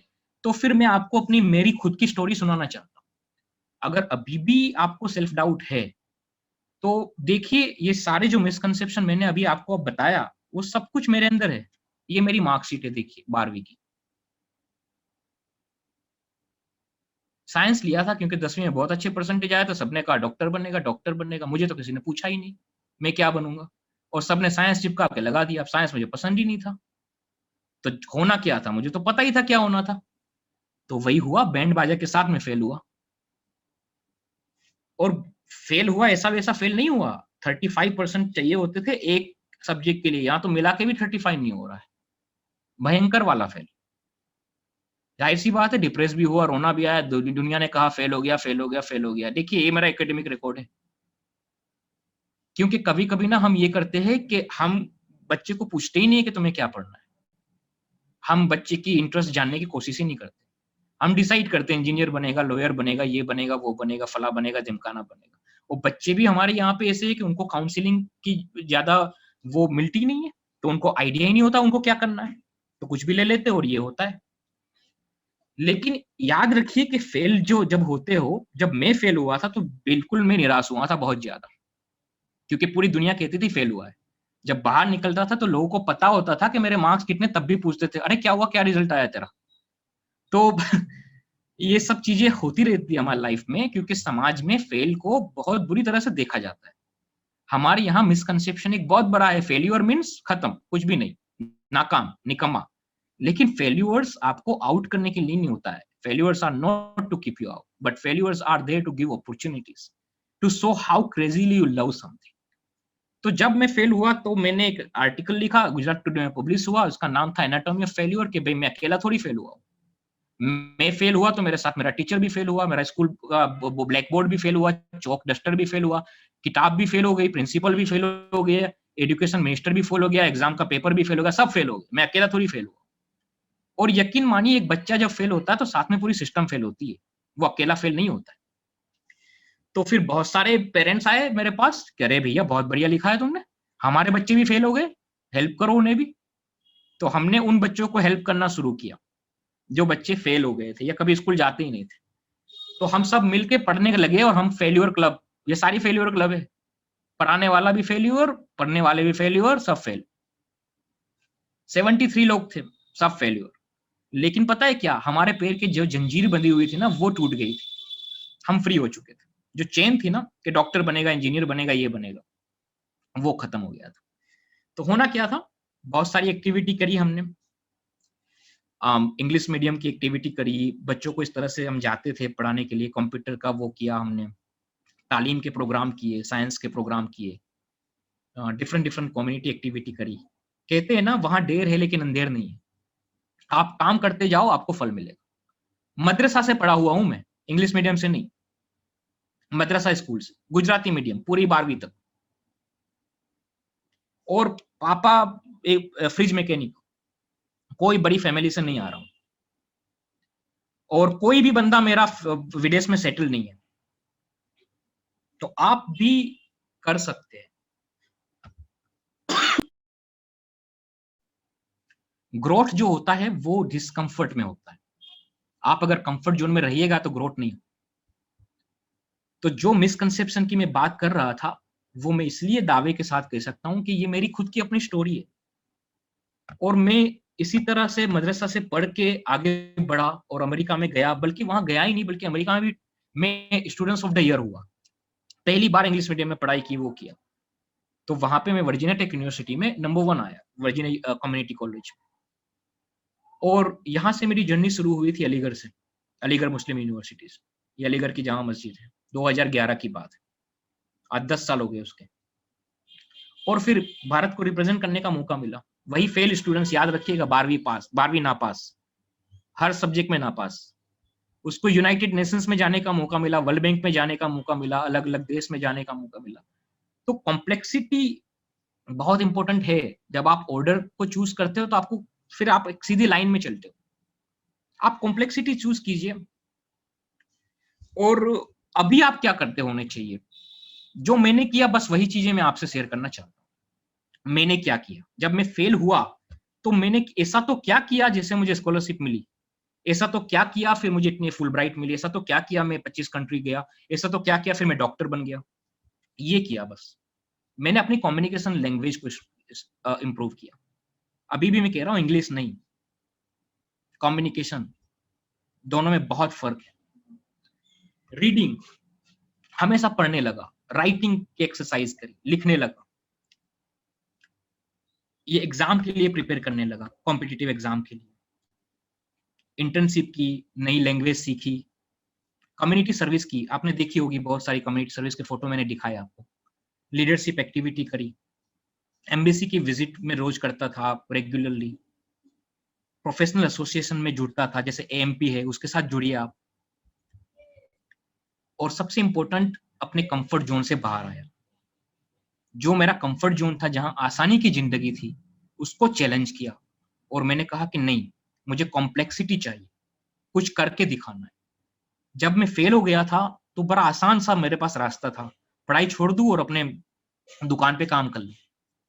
बड़ा आसान सा था कि हिम्मतनगर के छोटे शहर में वहां पे रहूं, मैं आगे अलीगढ़ में जाऊं ही नहीं, फिर अलीगढ़ से अमेरिका जाऊं ही नहीं। लेकिन स्टेप जब हम बाहर आते हैं कंफर्ट जोन से, तो वहां मिरेकल होती है। और इसीलिए कहते हैं कि वहां पे देर है लेकिन अंधेर नहीं है। और आप भी के लिए भी मेरा मैसेज यही है कि आप बस काम करते जाइए, क्रिएटिव बनिए, इनोवेटिव बनिए, मार्क्स के पीछे मत भागिए, डिग्री के पीछे मत भागिए। आप अगर करते रहेंगे, आपकी क्रिएटिविटी, आपका इनोवेशन और सबसे इंपॉर्टेंट आपका कंट्रीब्यूशन क्या है समाज के अंदर, इसके ऊपर आपकी एप्लीकेशन को जज किया जाएगा और उसी के बेस पे स्कॉलरशिप मिलेगी। Thank you very much. जज़ाकल्लाह खैर। सलाम अलैकुम।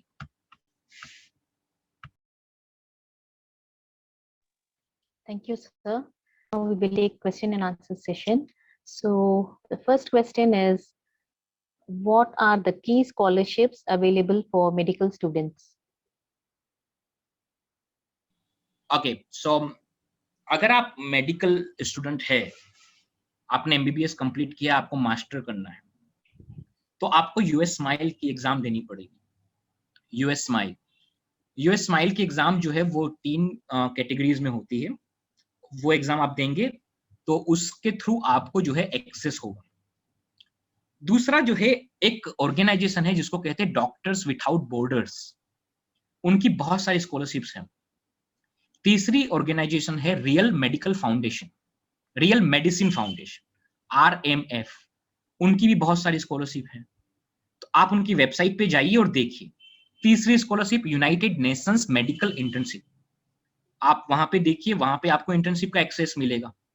और चौथी है फुलब्राइट स्कॉलरशिप, जहां पे वो हेल्थ प्रोफेशनल को एक्सचेंज में बुलाते हैं। तो मैं फिर से रिपीट करता हूं, US smile, doctors without border, RMF, United nation internship और जो है फुलब्राइट स्कॉलरशिप। ये 5 जो है आप देखिए, उस पर सर्च कीजिए। ये मेरा ईमेल एड्रेस है, अगर आपको ना मिले तो आप फिर मुझे लिखिए, मैं आपको पर्सनली गाइड करूंगा। Okay. Thank you, sir. Next question. Is there any organization which helps students for applying abroad for both admission and scholarships? बहुत सही क्वेश्चन है, बहुत बढ़िया क्वेश्चन है। सारे जितने भी लोग हैं, उन्होंने इसको बिजनेस बना दिया है। ऑर्गेनाइजेशन तो बहुत है, लेकिन वो आपकी एक एसओपी लिखने के 10,000 15,000 रुपए लेते हैं, एक एप्लीकेशन के 25,000 रुपए लेते हैं आपको गाइड करने को, और गाइड भी वही करते हैं जिस यूनिवर्सिटी से उनका कमीशन बंधा हुआ हो। अगर ऐसी ऑर्गेनाइजेशन हो भी, तब भी उनके संपर्क में ना आइए, दूर रहिए उनसे। ये सिर्फ और सिर्फ आपको गुमराह करेंगे। बेटर ये है कि आप इस तरह के फ्री प्रोग्राम अटेंड कीजिए, इस तरह के जो एमपी के प्रोग्राम है, इस तरह के करियर गाइडेंस के प्रोग्राम अटेंड कीजिए। जितने भी प्रोफेशनल होंगे वो घूम फिरा के आपको वही यूनिवर्सिटी में ले जाएंगे जहां पे उनका कमीशन। बहुत आसान है अब तो, पहले ऐसा नहीं था। अब तो गूगल है, इंटरनेट है, हर स्कॉलरशिप आपके फिंगर टिप्स पे है।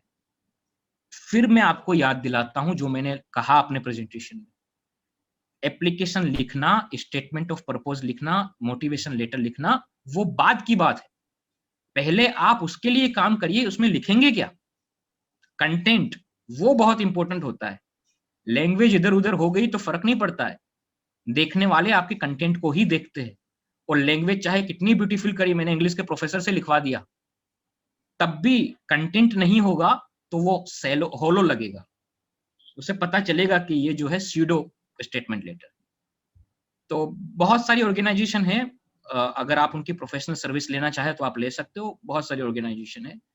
लेकिन कुछ ऐसे लोग भी है, एमपी के माध्यम से आप देखिए, ऐसी बहुत ऑर्गेनाइजेशन है जो आपको कनेक्ट कर सकते हैं ऐसे लोगों के साथ कि जिन्होंने खुद स्कॉलरशिप ली है, अचीव किया है, वो आपको गाइड कर सकते हैं। Next question. Okay, thank you, sir. Next is, tell me about education loan. He wants to know about education loan. Okay, so education loan आपको तकरीबन सारी यूनिवर्सिटी, सारी बैंक अब देने लगी है। स्टेट बैंक ऑफ इंडिया की स्कीम भी है, पढ़ाई विदेश में पढ़ाई, ऐसी स्कीम भी है। बैंक ऑफ बड़ौदा की भी स्कीम है। और ये लोन के अलग अलग सेगमेंट होते हैं। इस लोन में आपकी वो कॉस्ट बेनिफिट एनालिसिस करते हैं, रिटर्न एनालिसिस करते हैं बेसिकली। उसमें ये होता है कि आपने किस यूनिवर्सिटी में एडमिशन लिया है, किस प्रोग्राम में एडमिशन लिया है, उसके बेसिस पे वो आपको लोन सैंक्शन करते हैं। तो और कुछ लोन ऐसी भी होती है जो मॉर्टगेज आपको देना पड़ता है, कोई ना कोई चीज आपको मॉर्टगेज पे रखनी पड़ती है, और लोन जो है आपको बाद में उसको वो करेंगे। सबसे पहले मैं आपको इनकरेज ये करूंगा कि लोन आप बैकअप प्लान रखिएगा, लेकिन सबसे पहले स्कॉलरशिप के लिए आप मेहनत कीजिए। स्कॉलरशिप के लिए आप मेहनत करेंगे तो स्कॉलरशिप ना भी मिले तो भी आप अच्छी यूनिवर्सिटी में एडमिशन तो ले ही लेंगे, इतनी तो गारंटी है, इतनी तो गारंटी है। तो आप उसको पहले लोन के पीछे मत भागिए, वो इजी है, स्कॉलरशिप लेंथी प्रोसेस है, एक टायरसम एक मैराथन है, बहुत सारी चीजें करनी पड़ती है। तो लोग कहते हैं कि लोन लेके खत्म करते हैं ना, तो लोन को जो है आप मेरे ख्याल से सेकंड प्रेफरेंस रखिएगा। और लोन तो हर जगह आपको मिलेगी, है ना, खास करके इंडिया में यूएस और यूके की यूनिवर्सिटी के लिए बड़ी आसानी से लोन मिलती है, और आपको फिर वापस आके प्रोग्राम कंप्लीट होने के बाद आपको उसको चुकाना होता है। तो बहुत ऐसे लोग भी हैं जो लोन लेके जाते हैं, उसमें कोई बुराई नहीं है, लेकिन सेकेंडरी रखिएगा उसका ऑप्शन। कोई भी वेबसाइट पे जाइए बैंक की, और उसमें आप स्टडी अब्रॉड की देखिए, बहुत सारे लोन के पूरे क्या इंटरेस्ट है क्या नहीं है सब कुछ मिल जाएगा। बल्कि उनके एजेंट भी है, उनकी हॉटलाइन नंबर भी है, आप वहां पे ही बात करें। Okay, thank you. Next, next, I want to, one minute. It's quite confusing. Can you please tell me about scholarships for BSc Math? Scholarship for BSc Math. BSc mathematics. Yeah. Okay, so mathematics के लिए जितनी भी जो मैंने scholarship दिखाई आपको बताई, वो सारी स्कॉलरशिप आपके मैथमेटिक्स को कवर करती है। आप लेकिन आप खास करके जो स्कॉलरशिप होती है उसमें क्या होता है, ट्रेडिशनल जो हमारा होता है, BSc chemistry, BSc biology, BA economics, BA English, ऐसे सब्जेक्ट में स्कॉलरशिप कम होती है। क्यों कम होती है? क्योंकि कोई भी इंसान अगर स्कॉलरशिप देगा आपको, या कोई भी ऑर्गेनाइजेशन स्कॉलरशिप देगी, उनको ये होता है कि ये स्कॉलरशिप का रिटर्न क्या आएगा हमें, ये जो बंदा है वो, या ये जो इंसान है वो वापस जाके अपने देश में कंट्रीब्यूट करेगा या डेवलपमेंट में कोई कंट्रीब्यूशन करेगा या नहीं।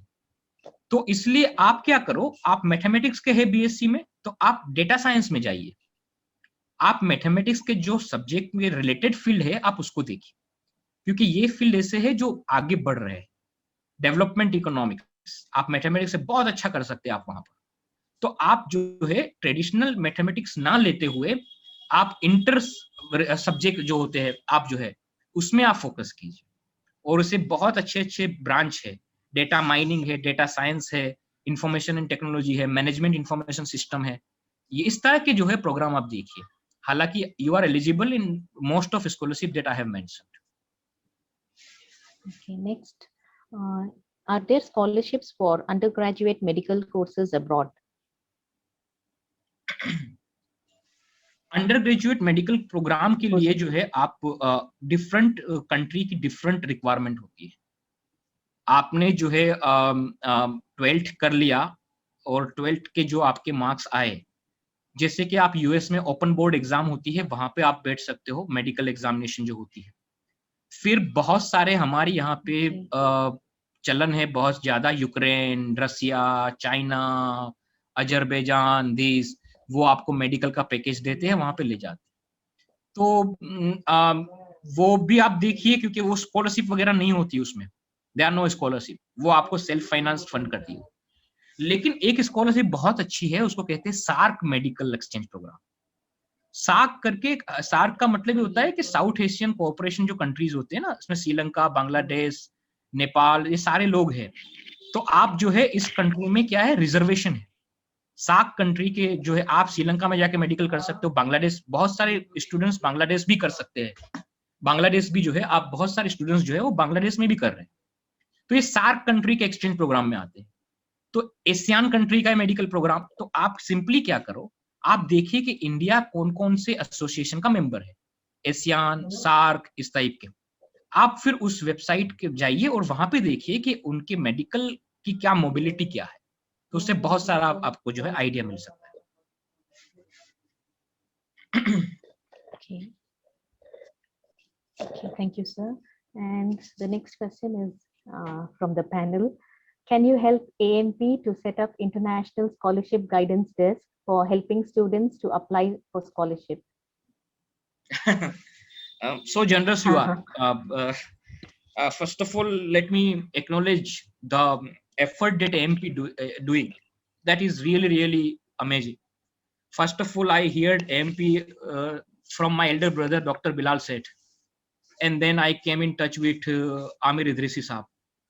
And I learned about MP. And this is the something we really, really need in our society. So what you are doing is excellent, sir. And if you require my help, I am always available. एक सवाल आया भी था कि हमें ऐसी कोई organisation है जो हमें गाइड करे एसओपी लिखने में, एप्लीकेशन करने में, और ऐसी कोई भी मेरे नजर में तो नहीं है जो फी सबीलिल्लाह या एक मोटिव के साथ बच्चों को गाइड करे। क्योंकि मेरा अपना बैकग्राउंड देखिए, मैं एक मॉडेस्ट बैकग्राउंड से आ रहा हूँ, मैं 50,000 60,000 रुपए नहीं दे सकता किसी को एप्लीकेशन करने के लिए या एग्जाम प्रिपेयर करने के लिए। मेरे लिए बहुत बड़ी अमाउंट है वो, और उसमें कोई गारंटी नहीं है। तो अगर एमपी इस तरह का कुछ इनिशिएटिव लेती है तो ये सबसे ज्यादा काबिले तारीफ है। मैं आपको अच्छे लोग जो है उससे कनेक्ट करवाऊंगा। बहुत अच्छे मेरे खुद के स्टूडेंट्स है जो बाहर अच्छी स्कॉलरशिप पे सेटल्ड है। तो अगर आप इस तरह का कोई सेल बनाए रेगुलर बेस पे कि जो बच्चे बाहर जाना चाहे वो अपने एप्लीकेशन दे, हम उनको पर्सन टू पर्सन काउंसलिंग करें, ये एक बहुत नोबल इनिशिएटिव होगा। I would love to be participate. Thank you, sir. It That would was be an so honor. kind of you. Khadija ma'am, I have a question. Can I ask directly? Yeah, please go ahead. Yeah, thank you. Zulfikar भाई, बहुत बहुत शुक्रिया, आपने बहुत अच्छा presentation दिया है। मेरा नाम अब्दुल रज़ाक है, मैं एमपी बोर्ड टीम से हूँ। अच्छा। मैंने एक क्वेश्चन लिखा था कि आपसे किस तरह से कनेक्ट किया जाए। हमने एक नया इनिशिएटिव शुरुआत करने की कोशिश कर रहे हैं। हमने आइडेंटिफाई किया है टॉप 20 लोकेशन जहाँ पर हमारे बच्चे पढ़ने जाना चाहिए। जा रहे वो इम्पोर्टेंट नहीं, जाना कहाँ चाहिए वो। तो उसमें हमने ये कोशिश की है, हर लोकेशन पे हम लोग एक छोटी टीम बना रहे हैं 3-4 लोगों की, जो बच्चों के लिए मेंटरिंग करेंगे। जिस तरह आपने अभी आज बताया कि किस तरह से हमें अप्लाई करना चाहिए, कौन कौन सी स्कॉलरशिप होना चाहिए, तो उस तरह से हमारे प्रोजेक्ट है AMP international education and scholarship guidance करके। तो मैं चाहूंगा आपको उसमें आप हमारे साथ जुड़े। उसमें भी फिलहाल हमने 5-6 कंट्री के लोग लिए हैं। उसमें रशिया के लोग हैं, स्पेन के लोग हैं, टर्की के लोग हैं। ये हमारे ही बच्चे हैं जो बाहर जाके पीएचडी पढ़ रहे हैं। तो क्योंकि पीएचडी कर रहे हैं तो उन लोग के टाइम भी होता है and financially they are sound, so they can help others also. वरना हमारे ज्यादातर बच्चे जो पढ़ने जाते हैं वो एजुकेशन के साथ जॉब करते हैं, तो उनका टाइम काफी इंगेज हो जाता है। तो हम ये एक नई टीम बना रहे हैं, नई शुरुआत है 2021 की। मैं चाहूंगा आप भी उसमें इंशाल्लाह जुड़े हमारे साथ, ताकि इस काम को आगे बढ़ाया जा सके। बहुत ही आला इनिशिएटिव रजाक साहब, और मैं जरूर जुड़ूंगा इंशाल्लाह, और ये आपकी टीम को और भी बढ़ाएंगे और कंट्री में भी उसको। This is very good initiative, मुबारक हो आपको।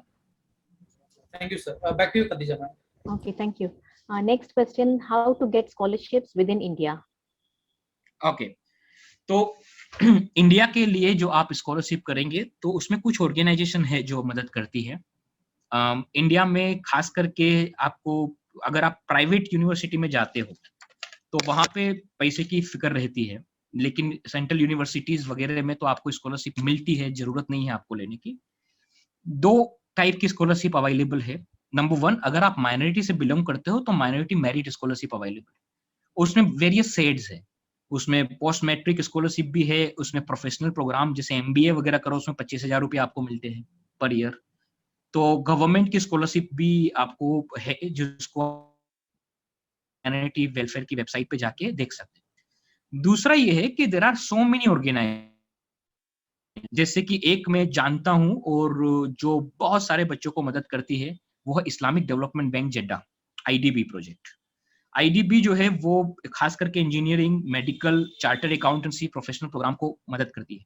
बेंगलोर में एक ऑर्गेनाइजेशन है अलमीन चैरिटेबल ट्रस्ट, वो भी बच्चों को बहुत स्कॉलरशिप देती है, मदद करती है, खास करके कर्नाटका में पढ़ाई करने के लिए। पुणे में ऑर्गेनाइजेशन है अलाना ट्रस्ट, पीए इनामदार चलाते हैं। एक इनामदार ट्रस्ट भी है, अलाना भी है। तो ये दोनों ट्रस्ट जो है वो भी काफी मदद करती है। तो आप जो है आप मुझे ईमेल करिएगा अगर आपको इंडिया में कोई स्कॉलरशिप की जरूरत हो तो आई विल एमपी के थ्रू भी आप कांटेक्ट कर सकते हैं कि आपको कौन से प्रोग्राम में कौन सी कैसी स्कॉलरशिप चाहिए, क्योंकि वो स्पेसिफिक टारगेटेड हो जाएगी। लेकिन हाँ, है बहुत सारी स्कॉलरशिप। अगर आपको कोई अच्छे यूनिवर्सिटी में एडमिशन मिल रहा है और पैसा ही सिर्फ एक रीजन है जिसकी वजह से आप रुक रहे हो, तो आप डरिए नहीं, घबराइए नहीं, कोई प्रॉब्लम नहीं है। There are so many people who can help you.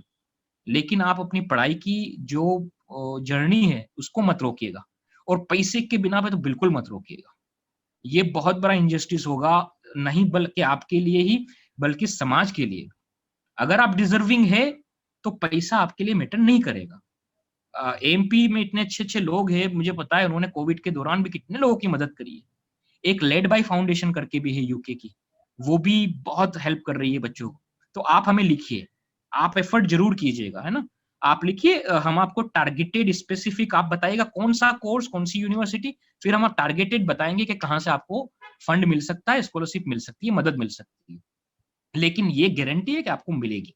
अगर आपने अच्छे प्रोग्राम में एडमिशन लिया है, अच्छी यूनिवर्सिटी में एडमिशन लिया है, तो आपको आप फिक्र मत कीजिए, आगे बढ़िए। जी। Okay, thanks, sir.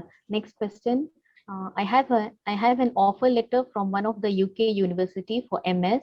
Can you please tell me the scholarship opportunities that are available in UK?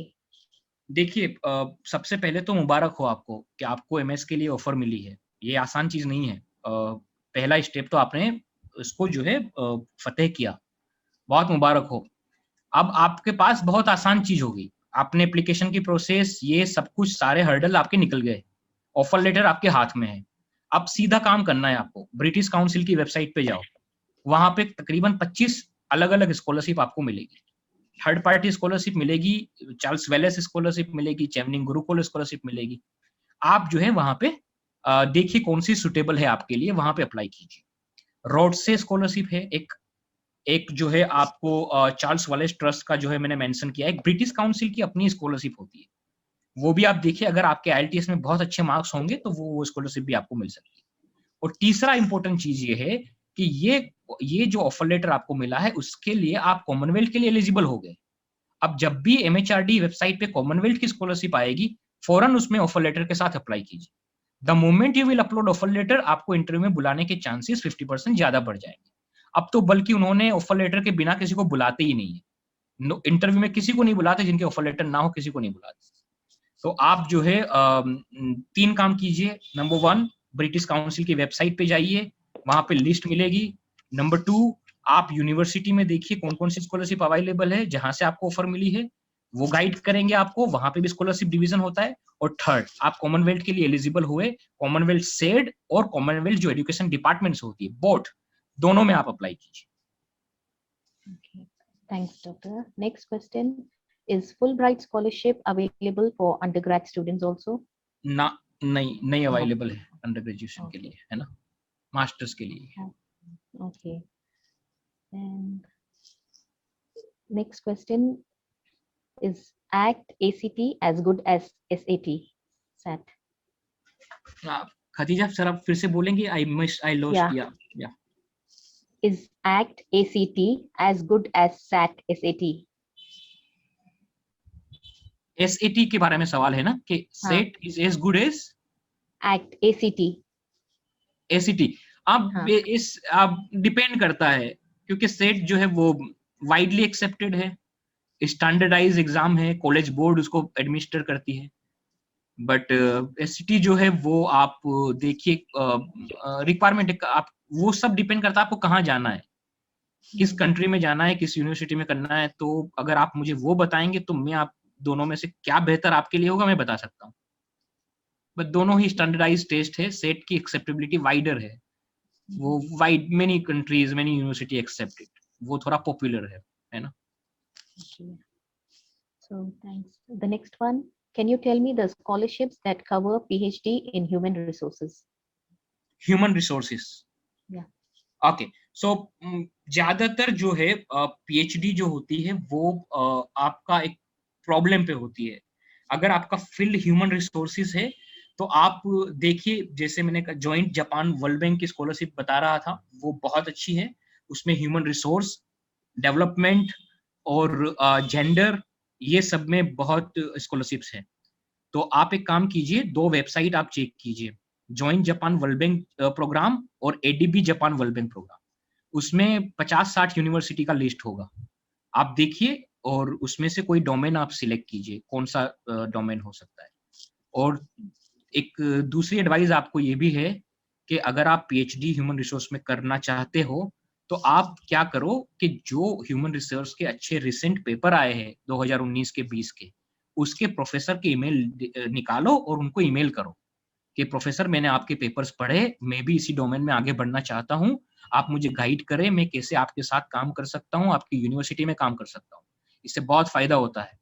यकीन मानिए अगर आप 5 ईमेल करेंगे तो एक ईमेल का जवाब जरूर आएंगे, और ये लोग बड़े प्रोफेशनल होते हैं। आप ईमेल करेंगे, जवाब जरूर रिप्लाई करते हैं, ऐसा नहीं कि वो छोड़ देते। तो आप ये काम भी करिए, है ना? Thank you. Next question. Sir, how can I get scholarships for MPH, Master of Public Health? I have 64% in my UG. अरे वाह, वेरी गुड। एमपीएच तो बहुत ही अच्छा वो है, प्रोग्राम है। और आप जो है एमपीएच के लिए येल यूनिवर्सिटी है और कुछ बहुत ही अच्छी शिकागो यूनिवर्सिटी है। आप एक काम कीजिए, आप मुझे लिखिए मेरे ईमेल पे, है ना? मैं आपको एमपीएच के लिए मैं कुछ आपको पर्सनल मेंटर को जानता हूँ, गाइड कर सकता हूँ। और क्या करिए, ऑक्सफोर्ड में एक बहुत बड़ा से अच्छा सेंटर है, ऑक्सफोर्ड यूनिवर्सिटी में, है ना, पब्लिक हेल्थ एंड पॉलिसी का। वहां पे अप्लाई कीजिए, वो फुल्ली फंडेड स्कॉलरशिप होती है, वो फुल्ली फंडेड, आपको प्रोग्राम ही पूरा फुल्ली फंडेड है। और दूसरा क्या करो, अगर आपके उसमें मास्टर में बहुत अच्छा प्रोग्राम परसेंटेज है, तो WHO की इंटर्नशिप करिए आप, वर्ल्ड हेल्थ ऑर्गेनाइजेशन की। और एमपीएच के जो प्रोग्राम सबसे ज्यादा पॉपुलर है वो है स्विट्जरलैंड में, जिनेवा में, उसमें ही बहुत अच्छे प्रोग्राम है। स्कैवेंडियन कंट्री, वो भी बहुत अच्छे अच्छे प्रोग्राम्स है। जैसा कि मैंने पहले भी बताया कि स्कैवेंडियन कंट्री में बहुत सारी यूनिवर्सिटी ऐसी है जो ट्यूशन नहीं है, वहां पे ट्यूशन फी ही नहीं है, फ्री है वो। तो वहां पे आप कीजिए। आप पहले क्या करिए कि आप एक टारगेटेड यूनिवर्सिटी का लिस्ट बनाइए कि कौन कौन सी यूनिवर्सिटी में जो है आपको प्रिफर्ड लोकेशन क्या क्या है। फिर उस बेस पे आपको, और ज्यादातर एमपीएच के प्रोग्राम जो है वो स्कॉलरशिप के साथ आते हैं। और मैं कहूंगा कि आप इसको परस्यू करिए आगे, क्योंकि MPH is one of the field after Covid तो बहुत ही ज्यादा बढ़ रहा है, one of the field which is growing like anything. So please chase this. Okay. Thank you. Next question. How is the prospect for medical specialization in Germany? आप सीधा है, मेरी एक दोस्त है जो अभी जर्मनी में वहां पे गई है, तो उसने क्या किया, वही मैं उसकी स्टोरी बताता हूँ। उसने क्या किया, वो दिल्ली चली गई, वहां पे जर्मन एम्बेसी का जर्मन लैंग्वेज का ABC प्रोग्राम कर लिया उन्होंने, और ये तकरीबन 4 महीने में कर लिया उन्होंने। जर्मन लैंग्वेज सीख ली उन्होंने। जैसे ही आपने जर्मन लैंग्वेज सीख ली और आपके पास मेडिकल ऑलरेडी डिग्री है, तो आप वहां पे ऑब्जर्वरशिप और इंटर्नशिप के लिए एलिजिबल हो गए। आपको एटलीस्ट बी या सी तक जाना है, बी चल सकता है वीजा के लिए। तो आपके लिए बिल्कुल सीधा सा सुझाव है मेरा, बहुत अच्छा प्रोस्पेक्ट है जर्मनी में, आप जर्मन लैंग्वेज सीख जाइए। और जर्मन लैंग्वेज जब आप सीखे तो मैक्स मुलर भवन से सीखिएगा और जर्मन एम्बेसी से सीखिएगा। प्राइवेट कोचिंग भी होते हैं लेकिन ये थोड़े ज्यादा अच्छे हैं। और सर्टिफिकेट ABC ये आप तकरीबन मेहनत करेंगे तो 4 महीने में आराम से निकाल लेंगे। वंस ये हो गया तो आप अपनी फाइल पुटअप कर लीजिए ऑब्जर्वरशिप के लिए, and then you will get visa very easily. फिर वहां पे आप अपना परस्यू कर सकते हैं masters. Okay, thank you. Next, how to apply in Canada for medical studies after class 12th? Canada और यूएस की एक ओपन एंट्रेंस एग्जाम होती है, मतलब वेल ओपन एंट्रेंस तो नहीं होती है, आप मेडिकल उसमें जैसे हमारी यहाँ एंट्रेंस होती है, वहां पे ओपन है जिसमें आप एग्जाम दे के फाइनली निकाल सकते हो। मतलब कहने का मतलब ये है जैसे टफ है, एग्जिट इजी है। बहुत कम ऐसे होते हैं जो डॉक्टर एडमिशन लेते हैं और डॉक्टर बन के ना निकले।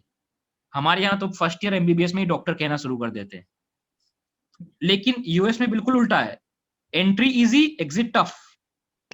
आप समझ रहे ना मैं क्या कहना चाहता हूँ? हमारे यहाँ एंट्री टफ है, ढेर सारी competitive examination this and that, और एग्जिट इजी है। वहां पे एंट्री जो है इजी है, एग्जिट टफ है।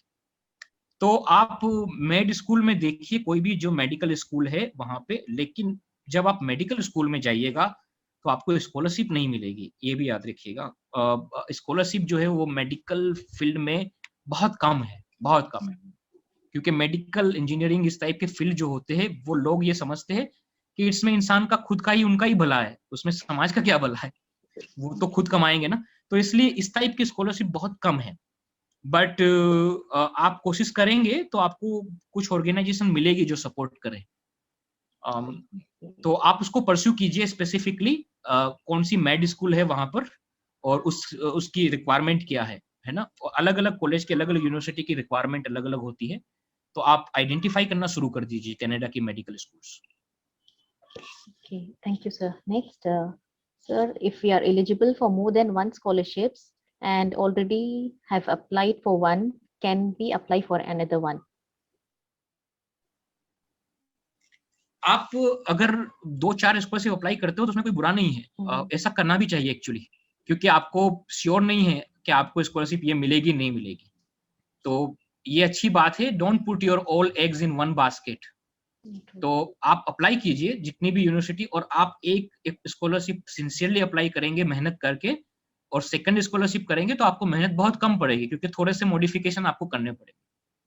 आई विल इनकरेज कि आप अलग अलग स्कॉलरशिप और वेरियस स्कॉलरशिप अप्लाई कीजिए and try to do that. It's a good idea, क्योंकि आप जितने अपनी अपॉर्चुनिटीज बढ़ाएंगे, चांसेस बढ़ाएंगे, उतने आपके चांसेस बढ़ेंगे, है ना। तो by so many lottery tickets you will have more chances.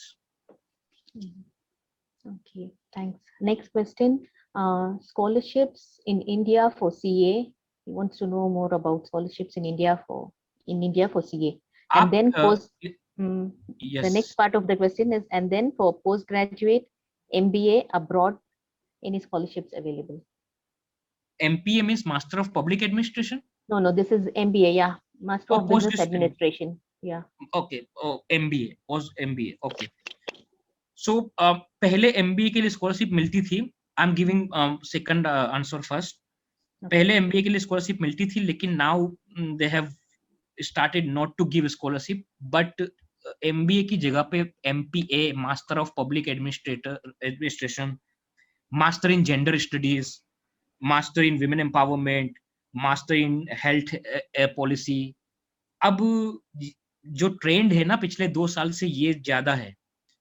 इसमें ये है कि these are the under represented field, जैसे जेंडर स्टडीज हो गई, विमेन स्टडीज हो गई, हेल्थ स्टडीज हो गई। तो अगर आप क्या कीजिए कि आप कोर MBA की वजह, आप MBA in public administration, MBA in health policy, MBA तो आपको मिलेगा ही मिलेगा, लेकिन अगर आप इस टाइप के कोर्स पे जाएंगे तो आपको स्कॉलरशिप की अपॉर्चुनिटीज ज्यादा मिलेगी। ये हो सकता है। दूसरा ये भी है, देखा है, जिसको कहते हैं industry linked MBA programme.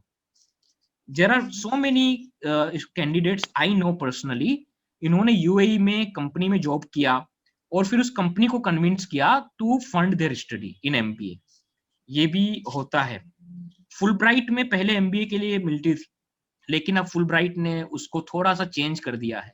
Master in early education, early health, maternal health, reproductive health, अब ज्यादा स्कॉलरशिप इस पे आ रही। CA के लिए आप इस्लामिक डेवलपमेंट बैंक जिद्दा जो है, वो उनका एक सेक्शन है, वो हेल्प करता है CA स्टूडेंट के लिए, मदद करता है। और जकार्ट फाउंडेशन ऑफ इंडिया भी है, वो भी हेल्प करता है CA और कॉम्पिटिटिव एग्जामिनेशन के लिए। Okay, thank you. Next question is microbiology and emerging course. Like you said, they will fund the scholarships in which they think we will be able to help our country. Yes. ये तो बहुत अच्छा field है microbiology, biochemistry, biotechnology. You have lot scholarship into this. What you need to do is find a project. आपकी जो scholarship होगी वो project based scholarship होगी, प्रोजेक्ट फंडेड स्कॉलरशिप।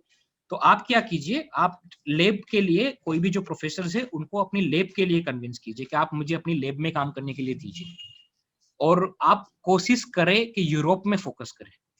यूरोप में माइक्रोबायोलॉजी का फील्ड बहुत अच्छा है और दे आर ऑल्सो वेलकमिंग, काफी वेलकमिंग भी है।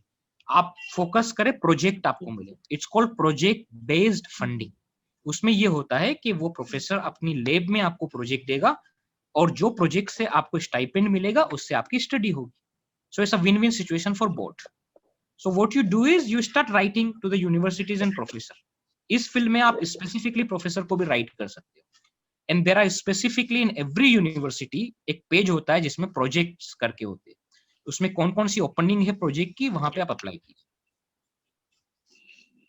और yes please go ahead, sorry please go ahead. मैं बस ये भी कहना चाहता था कि there is one field which is also emerging, मैं सबके लिए कहना चाहता हूँ, नॉट स्पेसिफिक दिस पर्सन, वो है क्लिनिकल साइकोलॉजी और न्यूरोसाइंस। आप जो है इसके लिए आप देखेंगे राइट नाउ ना, मेंटल हेल्थ जो है अब एक बहुत बड़ा इश्यू हो गई है, और मेंटल हेल्थ अब हर एक के लिए, एंजाइटी, डिप्रेशन, दिस, और अब ये लोग एक्सेप्ट करने लगे हैं कि काउंसलिंग इज नॉट बैड। पहले टैबू था, स्टेरियोटाइप था, अब इज अ वेलकमिंग। बल्कि यही तो साइंस है, रेशनल, कोई भी रेशनल कॉमन सेंस होगा वो मेंटल हेल्थ को बढ़ावा ही देगा। तो आप ना इस पे भी फोकस कीजिए कि इस तरह के प्रोग्राम में जाए जहां पे आप काउंसलर बन पाए, सर्टिफाइड काउंसलर बन पाए।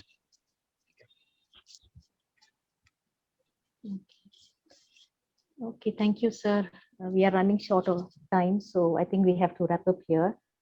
Yeah. And okay, would you mind sharing your email so that they This can is get my back to email. you if You they can have any see on the queries? screen, right? This is my email, saidhzulfi@yahoo.com. Okay. Okay. So I'm not Okay. sharing Thank you, my sir. mobile So- number for a reason, but email से बात हो जाएगी हम लोगों की। आप कहेंगे तो मोबाइल email से I will reply. I'll sure reply. Okay. Thank you very much, sir. So thank you very much, sir. It was indeed a very insightful session, and it was really so kind of you to share even your failure stories. Normally, everybody, they share their success stories, but you have shared your failure stories to, motivate our students. So could be like, you have to never give up, keep trying.